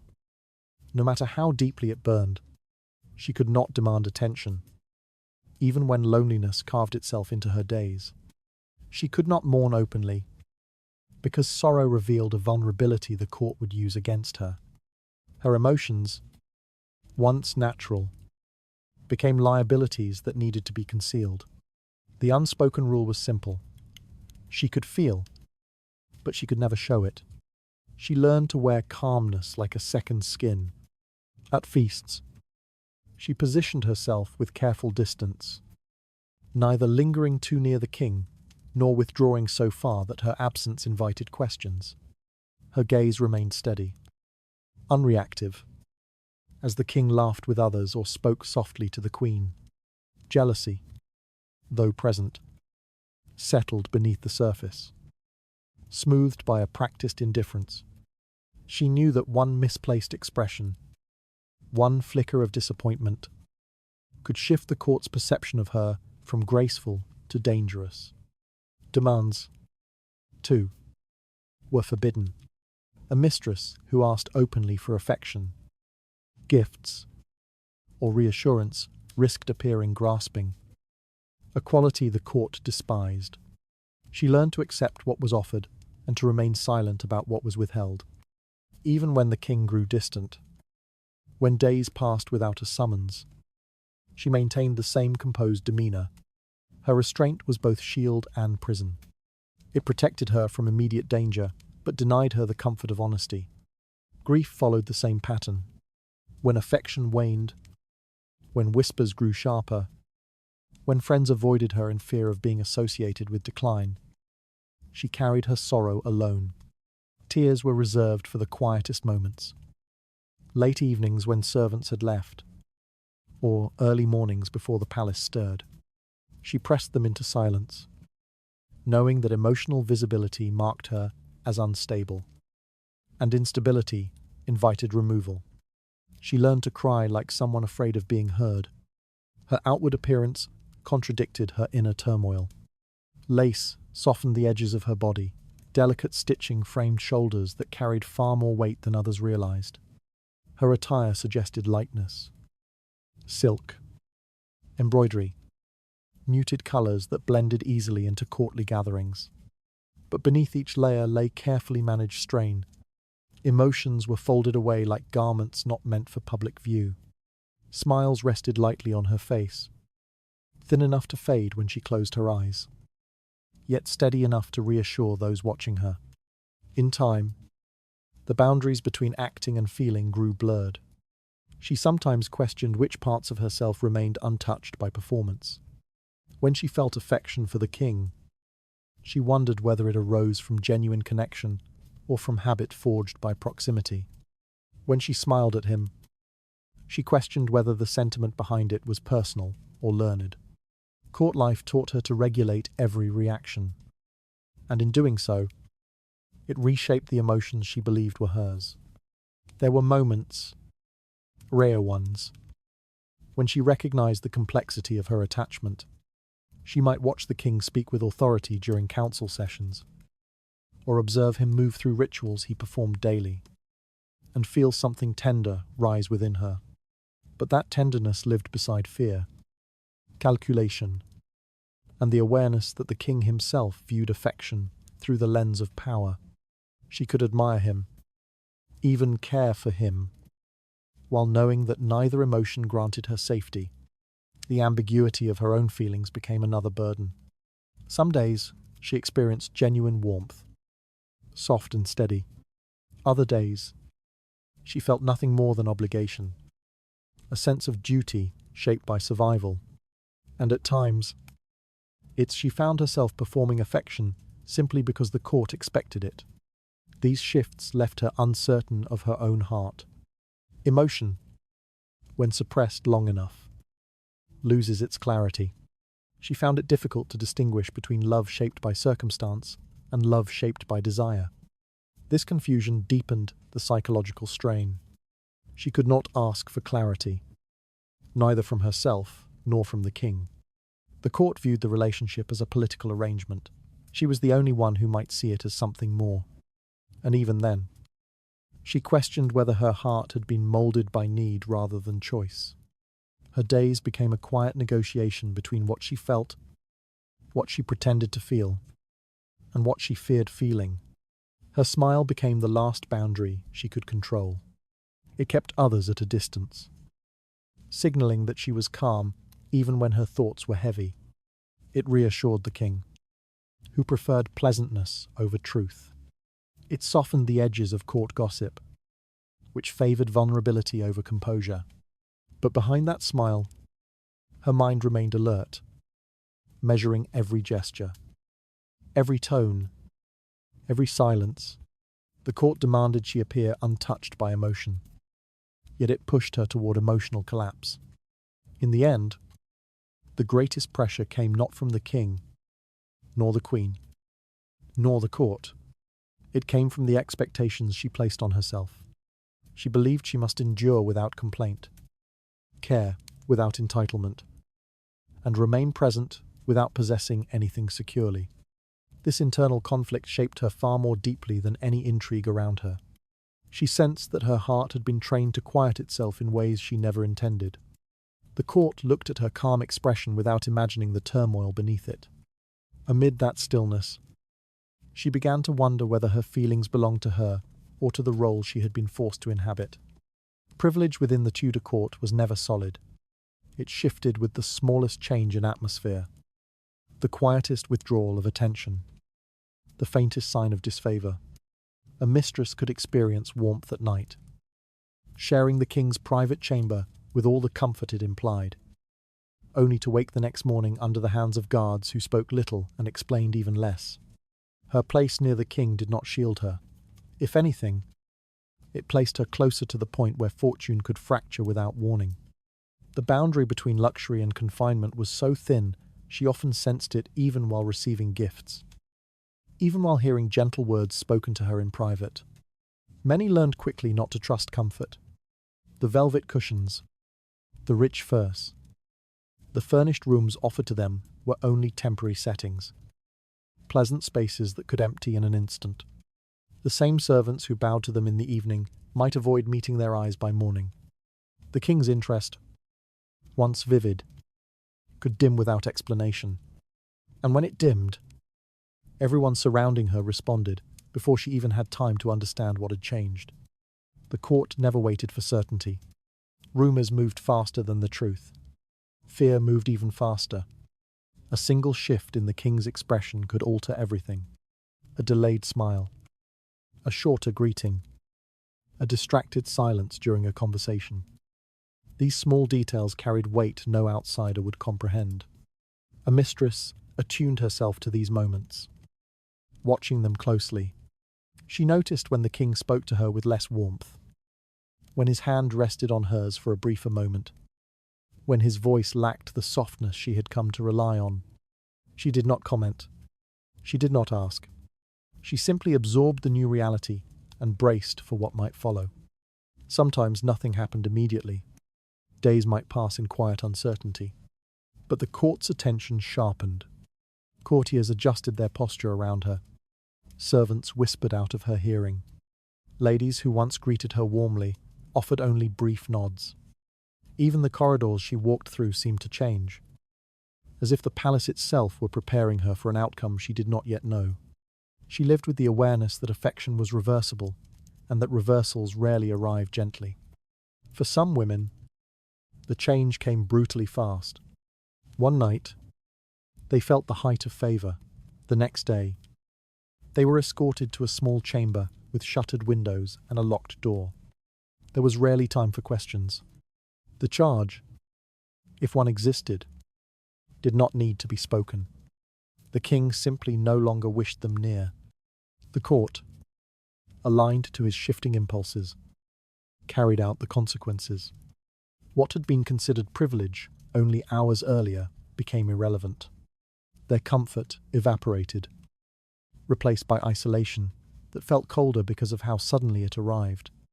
Other women experienced a slower decline. Their rooms remained theirs, but the warmth surrounding them faded. They were no longer summoned. Their meals arrived later. Their requests took longer to be fulfilled. The court watched carefully, noting every sign of withdrawal. Some mistresses attempted to maintain routine, hoping the distance would close. Others waited in silence, understanding that proximity was no longer theirs to claim. Each passing moment deepened their awareness that their fate rested entirely on a man whose emotions were unpredictable. The unpredictability itself created the greatest strain. Neither intelligence, beauty, nor obedience guaranteed stability. A mistress could manage her conduct perfectly and still fall from favour because the king experienced a restless mood or a sudden interest in someone else. She could offer loyalty, restraint, and quiet support, yet none of it shielded her from the abrupt decisions made in the king's private chambers. Her life, though surrounded by luxury, remained rooted in uncertainty. This instability shaped how she moved through each day. She kept her words gentle, her gestures measured, her presence unobtrusive. She did not raise her voice, even in private moments. She avoided conflicts, understanding that they created opportunities for others to weaken her standing. She avoided showing fear, knowing fear itself could carry rumors to the wrong ears. Her demeanor became calm, not because she felt calm, but because calmness protected her. She learned to mask any sign of expectation or frustration. She learned to exist in the narrow space between trust and caution. The influence she carried was real, yet fragile. She could whisper a suggestion that shaped a decision, but she could not rely on that ability the following day. She could receive attention from the king, yet remain aware that it might disappear without explanation. And she could never forget how many eyes observed her, some waiting for her ascent, others waiting for her fall. She stood in a place where approval and danger existed side by side. Each mistress carried her own understanding of that precarious balance. Some believed affection would protect them longer. Others accepted that protection did not truly exist. All of them lived with the knowledge that their fate depended on something as inconsistent as a passing emotion. Privilege, when granted by a monarch, held no guarantees. It only created the illusion of safety. She realized that comfort could vanish as easily as a whispered rumor. The shift from silk to confinement revealed how little protection favor ever offered. Along the edge of that truth, another fate was already waiting for her. They learned early that the end of favor was never dramatic. It simply arrived, quiet and certain, like a door that stopped opening. When a mistress lost the king's interest, there was no announcement, no explanation, only a shift in distance that everyone around her recognized before she did. Servants lowered their eyes. Ladies in waiting spoke to her with a politeness that carried finality, and guards no longer offered small, familiar nods. Every gesture told the same story. Her place had already been reassigned, even if she had not yet been told where she would go. For some, the court arranged a marriage to a nobleman who needed a wife and did not ask many questions. These unions were meant to look respectable, but they were thin coverings for scandal. The chosen husbands were often older, widowed, or politically convenient. They accepted the match because the king wished it, not because they wanted a wife who carried the scent of royal attention. These women entered such marriages with steady movements and lowered voices, trying to create a quiet life after years of tension. They lived in manor houses far from court, raising children who never knew the real reason their mother had once been summoned to the palace. Some found peace, some found loneliness, but all understood that these marriages were designed not for happiness but for disappearance. Others were sent to convents. The word used was atonement. Though no one ever said what needed to be forgiven, the decision was made for them, sometimes by their families, sometimes by counselors who believed a silent woman behind stone walls was safer than one who remembered too much. Life in a convent required discipline and routine, something many of them clung to as a way to steady their thoughts. They scrubbed floors, tended gardens, and repeated the same prayers each day. The monotony helped dull whatever grief remained. In quiet corridors, where candles burned slowly, they became shadows of themselves, hidden from the world they once influenced. Their names faded first, their faces next, their histories last, and then there were the women who died. Illness was the most convenient explanation, especially illnesses that no physician could describe clearly. They fell sick suddenly, without warning, and those responsible for their care offered only vague details. Fever, weakness, a failing heart. People nodded and accepted these answers because questioning them led nowhere. When the court wished to bury someone, it buried not only the body but the truth. These deaths were swift and discreet. Coffins were carried out early in the morning or late at night, passing through gates that guards watched with expressionless faces. The official reports were short, often just one sentence. No inquiries followed. Every mistress knew these possibilities long before her own turn came. The court did not hide them. The stories moved softly from chamber to chamber, forming a map of what happened to women who were no longer useful. Some tried to prepare themselves, though no preparation could soften the moment when the king stopped looking at them. The real ending was not when they left the palace or entered a carriage for another home. It arrived when their reflection no longer mattered to anyone in power, when their voice could not influence a single decision. Power had lived in proximity, not possession. And once proximity vanished, so did everything else. Their families behaved according to what benefited them most. When a mistress remained valuable, relatives wrote letters full of affection and reminders of shared blood. When she fell, those letters stopped. Some families warned her not to return home at all, fearing that scandal would stain their alliances. Others claimed illness or travel to avoid seeing her. A few offered shelter. But even then, expectations were clear: speak little, cause no trouble, and let the past dissolve quietly. What made their endings especially heavy was the lack of choice. They had obeyed the court, pleased the king, endured rivals, softened their expressions, restrained their anger, and shaped themselves to please a world that had never belonged to them. And when the world no longer needed them, it placed them into one of three paths: marriage, convent, or death. Without asking what they wanted, their lives were treated as narratives that required tidy conclusions. Yet some of these women carried a private resilience. In remote estates, a dismissed mistress might slowly rebuild a sense of self beyond the palace walls. In convents, a few found unexpected calm in routines that demanded nothing of their beauty or charm. Even among the dead, the truth of their lives lingered in whispers that outlived official records. The court tried to erase them, but absence often speaks more loudly than presence. And people remembered fragments, an expression, a rumor, a warning. These fragments became quiet lessons for the younger women entering court life, who watched and listened, understanding that favor could lift them high for a moment before leaving them to fall alone. Their endings were varied, yet they shared a single thread. Once the king looked away, the court no longer saw a woman. It saw a problem to be resolved, a memory to be softened, a loose end to be tied off. And the court tied its loose ends with remarkable efficiency. She saw that endings were never about justice, only convenience.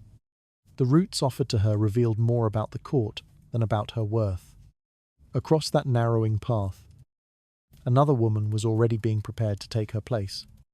They vanished long before anyone realized they were gone. Not through exile or execution, but through something quieter: omission. A mistress who once stood close enough to feel the king's breath on her skin could disappear from the written record with a single decision made by men who believed silence was protection. And so her name, which had once passed from mouth to mouth in corridors lined with tapestries, became a faint memory that few were willing to acknowledge. The court understood the power of forgetting. It was easier than confronting the discomfort of a woman who had seen too much. I've heard too much, or simply existed too close to authority. When a mistress fell from favor, officials rarely bothered to erase her. They merely stopped mentioning her. Chroniclers, eager to remain loyal, wrote around her presence. Pages where she should have appeared remained empty, filled instead with celebrations, treaties, and the king's triumphs. Paper absorbed these omissions without protest. For the women themselves, disappearance took longer to recognize. They noticed first in the way letters arrived, late or not at all. Then, in how servants avoided their eyes, as if looking directly at them might implicate someone. They understood the truth only when they spoke their own name and realized it no longer carried weight. A name that once opened doors now slipped unnoticed through the cracks of daily life. What survived of them were fragments. A rumour repeated in a courtyard. A torn piece of correspondence hidden at the bottom of a chest. A witness remarked decades later that there had been a young woman, quiet and elegant, whom the king had favoured for a season. None of these fragments formed a whole life. They only hinted that someone had stood briefly in the centre of power before being pushed toward its shadows. Those shadows grew thick around women who had displeased influential families. A mistress from a minor noble line might be remembered for a time, but one who threatened the alliances of powerful houses could be erased deliberately. The same men who once praised her grace and usefulness would refer to her afterward only as a certain woman, avoiding any detail that might revive her story. The decision to remove her name was framed as loyalty. But it was also fear. Fear of stirring old rivalries. Fear of exposing the king's failures. The fear of reopening wounds the court preferred to leave sealed. Even the king participated in the forgetting, though not always consciously. He moved forward quickly, surrounding himself with new faces and new voices. Court musicians played louder, feasts grew more extravagant, and conversations spun around him like smoke. The absence of a former mistress blended easily into this noise. He seldom asked where she had gone. Asking would require remembering. The women who endured this erasure did not vanish physically. Many were still alive, living quietly in estates, or cloistered in convents, or supported by families who preferred silence over scandal. Yet the world treated them as if they were ghosts. Visitors asked no questions about their past. Staff avoided mentioning the palace. Children were told nothing. Even in their own homes, their histories were handled like fragile objects, too delicate to hold, too dangerous to display. In time, some of these women began to mirror the silence around them. They spoke less, smiled less, and allowed the past to settle into their bones. A few attempted to write what had happened, but these writings rarely survived. Pages were burned by relatives, hidden by stewards, or lost in moves between estates. It was not malice that destroyed their words. It was the belief that forgetting protected everyone, and yet history is never as clean as the court wished it to be. Whispers persisted. Servants carried tales to taverns. Ladies repeated stories behind closed doors. Even the smallest detail, an overheard argument, a jewelled hairpin left behind, a night when the king dismissed his council early. You could revive the outline of a woman the court tried to erase. These revived outlines were rarely accurate, yet they ensured that complete forgetting was impossible. The tragedy was not that these women disappeared. It was that their disappearance was accepted as routine. The court moved on without hesitation, as if every mistress came with an expiration date. Their lives were treated like footnotes that could be removed without damaging the structure of history. And so they slipped quietly out of sight, leaving behind spaces where their stories should have been written. But absence has its own weight. A missing name can feel heavier than a recorded one. When historians later traced the movements of the court and found gaps where women should have stood, they asked questions the court had avoided. They recognized that silence itself was evidence, that the erased women had been closer to the heart of power than anyone wished to admit. One truth remained: a woman near a throne was always a risk, not because of what she did, but because of what she knew. And knowledge, when carried by someone deemed disposable, was something the court preferred to bury beneath forgetfulness. She understood that being forgotten was not an accident, but an instruction. The fading of her name revealed how tightly the court controlled its own memory. Beyond that silence, another erased life waited to be uncovered. A woman who wished to endure the Tudor court quickly learned that survival came from reading small changes long before they hardened into danger. She watched how the king's glances shortened, how councillors adjusted their tone, how ladies-in-waiting became polite at a distance rather than warm at close range. None of these signals was dramatic. Yet all of them carried the same message. Her position was shifting, and if she did not adjust her path, she would be swallowed by the patterns that had ruined many before her. Those who managed to leave before harm reached them usually found a quiet, steady existence elsewhere.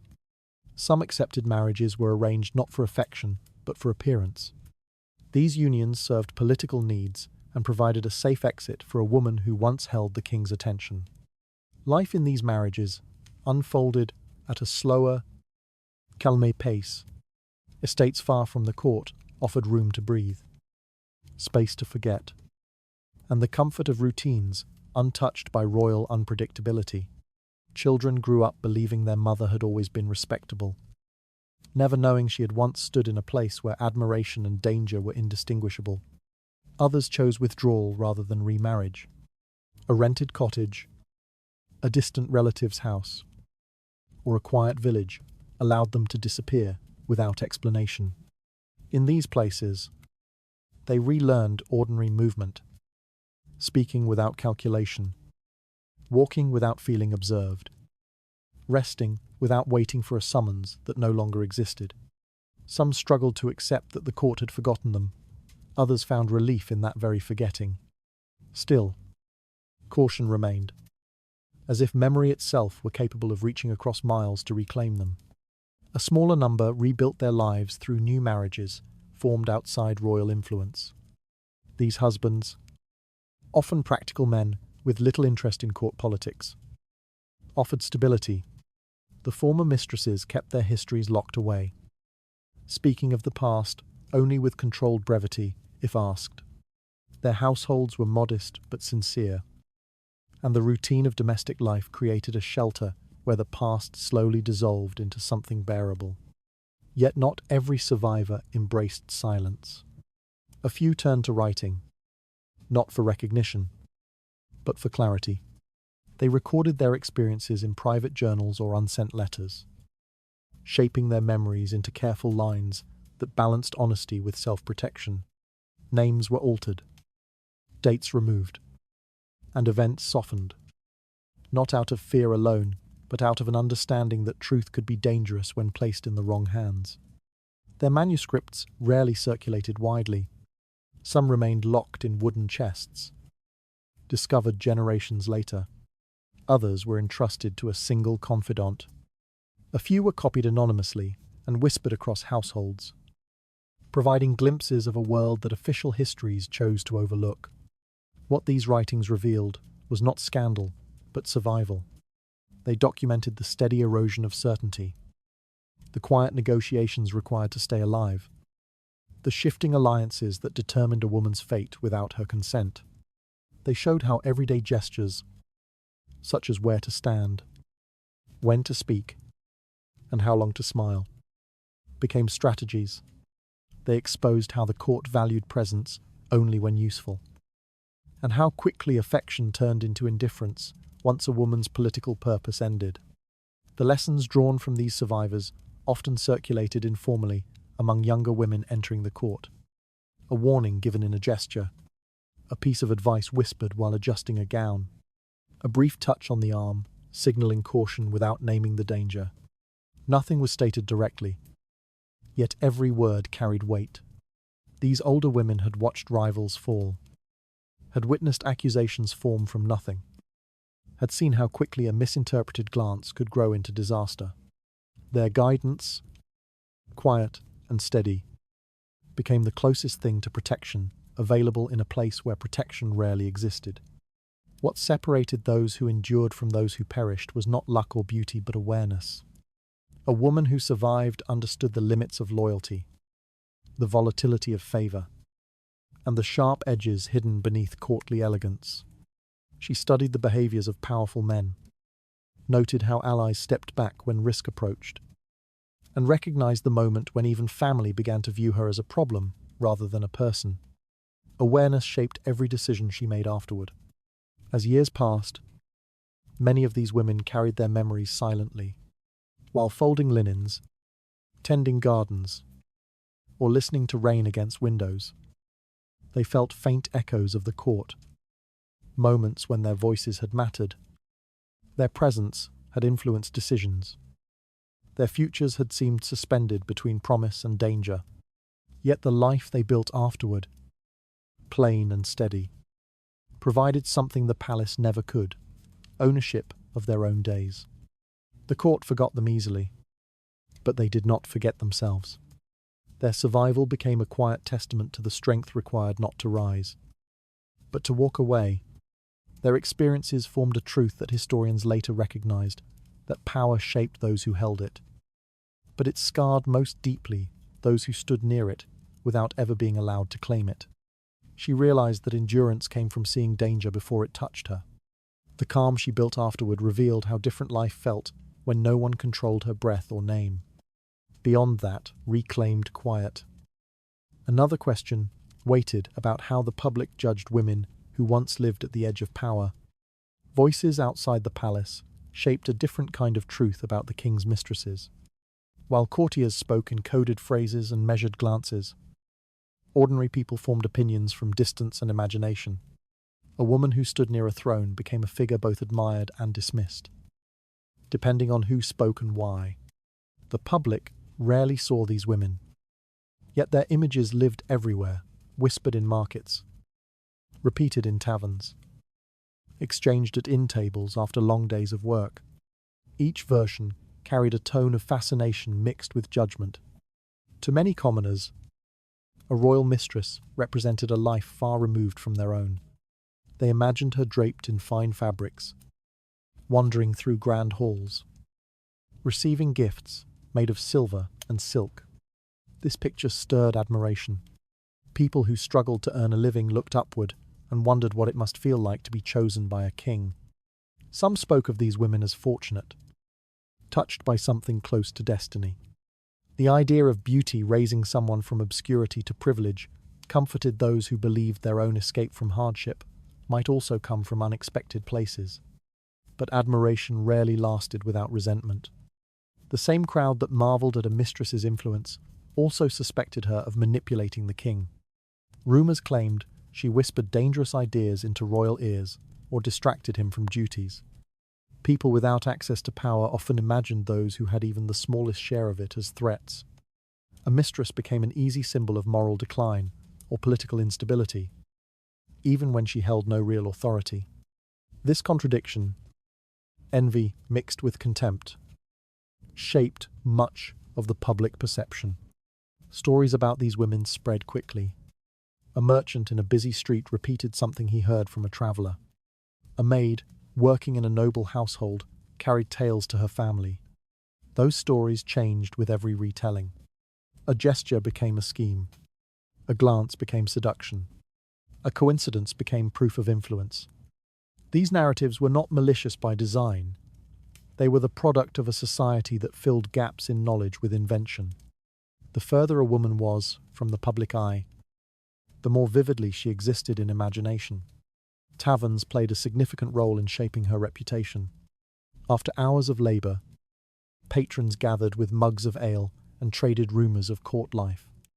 A single detail, real or imagined, could travel across the room and then across the city by morning.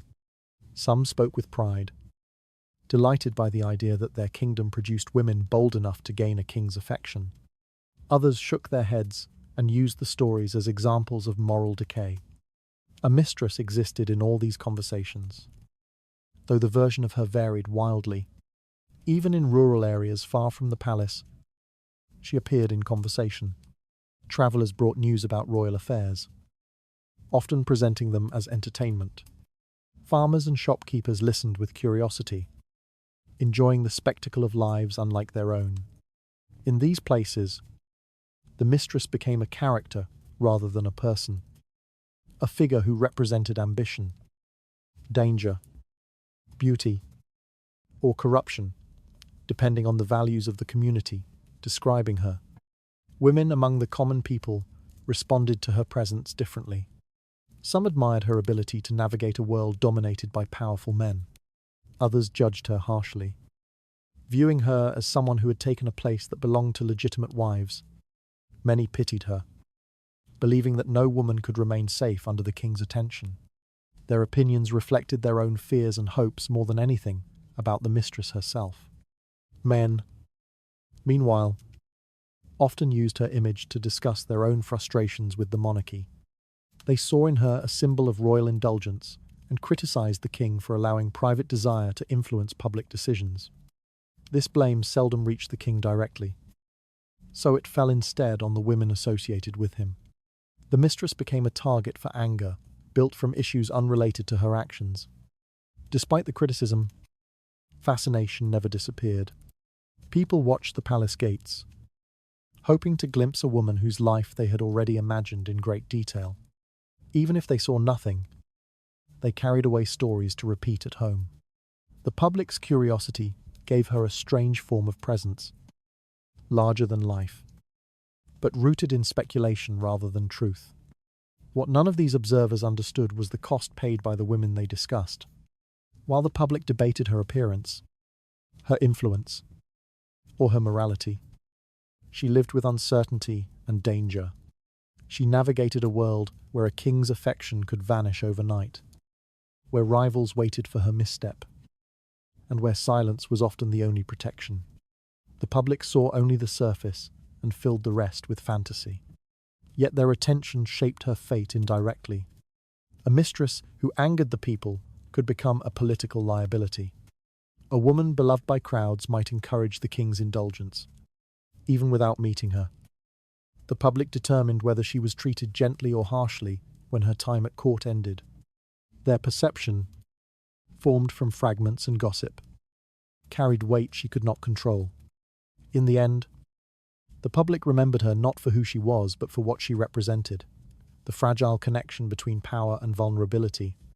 Her story lived longest not in royal records, but in the murmurs of those who watched the palace from far away.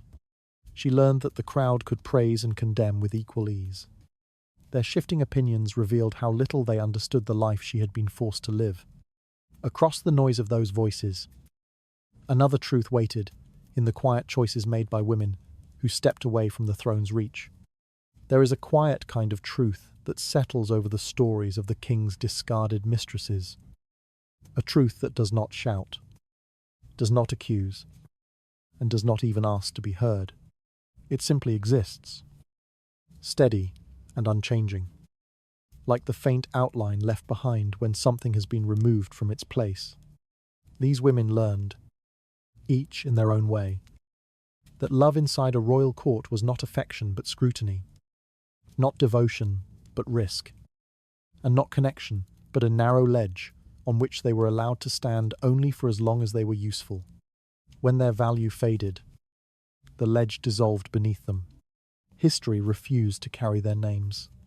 Chroniclers wrote about kings, battles, alliances, and treaties, but not about the women who shaped nights of council, moments of hesitation, or quiet shifts in judgment. A mistress might influence a decision that changed the course of the kingdom. Yet her involvement was flattened into silence the moment she stepped out of the king's favour. To record her would be to admit that power sometimes slipped through unofficial hands, and official hands never liked to acknowledge that.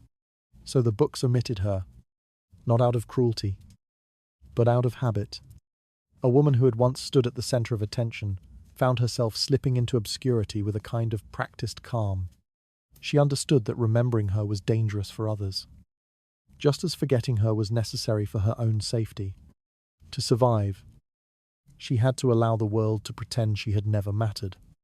Some of these women moved through the rest of their lives with the quiet grace of someone who had already lost everything that could be taken from her. They tended gardens, folded linens, warmed their hands by ordinary fires, and carried themselves with a stillness that suggested both acceptance and exhaustion. The court had not taken their breath, but it had taken the shape of who they once were. In private moments, they remembered the rooms where they had stood close enough to see the king's face without bowing. They remembered the warmth of chambers lit by candles that smelled faintly of tallow and roses. They remembered the way a single gesture could change their future. They remembered, and then they set the memories down because carrying them too long made the days heavy. Other women stepped into new lives that required them to play unfamiliar roles. A wife to a distant nobleman, a caretaker of aging parents, a figure in a convent who no longer belonged to the world she had once influenced. They learned the value of silence, not because silence protected them alone, but because silence protected everyone around them. A word spoken at the wrong moment could reopen wounds. Dear, suspicion, tear, or invite questions they did not wish to answer. So they held their stories tightly, like fragile objects wrapped in cloth. The public misunderstood this silence. Some believed it proved guilt. Others believed it revealed shame. But neither was true. Silence was simply the last shield they had left. A few of these women, unable to let their history dissolve entirely, wrote fragments of their lives in letters, journals, or notes. What they recorded was not grand or sentimental. They wrote about the weather on the mornings they were summoned, about the texture of the gowns they were given, about meals they could not eat because their stomach twisted with fear, about nights when they slept lightly, unsure whether dawn would bring favour or dismissal. Their words were spare, direct, and unadorned. They did not try to defend themselves. They did not try to accuse anyone. They simply wanted the truth to exist somewhere, even if hidden. Most of those writings never survived. Fires, floods, careless hands, and cautious relatives ensured that very little remained. What fragments exist today stand as small windows into the cost of being loved by someone whose affection came tied to consequence. The king could elevate a woman with a glance, but he could end her life with equal ease, whether by decree, abandonment, or silence that led others to act in his place. For many, the deepest wound was not rejection, but erasure. To be forgotten while still alive is a peculiar kind of grief, one that presses quietly at the edges of daily life. A woman who had once been greeted with bows now found that strangers passed her without recognition. A name that once travelled the palace as smoke disappeared entirely. Servants who once hurried to assist her now moved past without slowing. She became a figure without context, a person whose past could not be spoken aloud. And yet, she endured. Endurance was the final lesson shared among those who survived. They accepted that the world would record victories of kings, but not the private catastrophes of women. They understood that history remembers bloodshed and triumph, but rarely the slow, quiet suffering of individuals. They knew that their names would not be carved into stone or mentioned in ceremonies. Their lives would not be held up as warnings or examples. Instead, they would vanish softly, leaving behind no legacy except the breath of stories passed from one quiet voice to another. A few years later, children asked their mothers why certain rooms in their houses remained locked, or why certain objects remained wrapped and untouched. The answers were gentle and brief. Some things are better left alone, the mothers said, and the children, sensing a boundary they could not cross, simply nodded. These women did not seek recognition. They sought rest. A life lived under constant scrutiny had worn them thin, and the quiet world beyond the court offered something like healing. They moved slowly, spoke carefully, and lived simply. Their past settled over them like a faint shadow, always present, rarely acknowledged. The court had once taught them that love could be dangerous. Time taught them that silence could be freedom. And so, the truth of their lives slipped quietly into the spaces between recorded history, not erased but unclaimed, waiting for those willing to notice what had been left unsaid. Their existence may not fill pages, but it lingers in the unspoken, in the empty margins, in the quiet recognition that the most fragile lives are often those lived closest to power. This is where their stories end, not with grand declarations, but with a soft fading that mirrors the way they lived once the palace doors closed behind them. Thank you for walking this long, quiet path with them. Thank you for listening to voices that history chose not to carry. And wherever you are, May the night settle gently around you. Good night. Rest safely. May your dreams be free from the weight that once followed these women.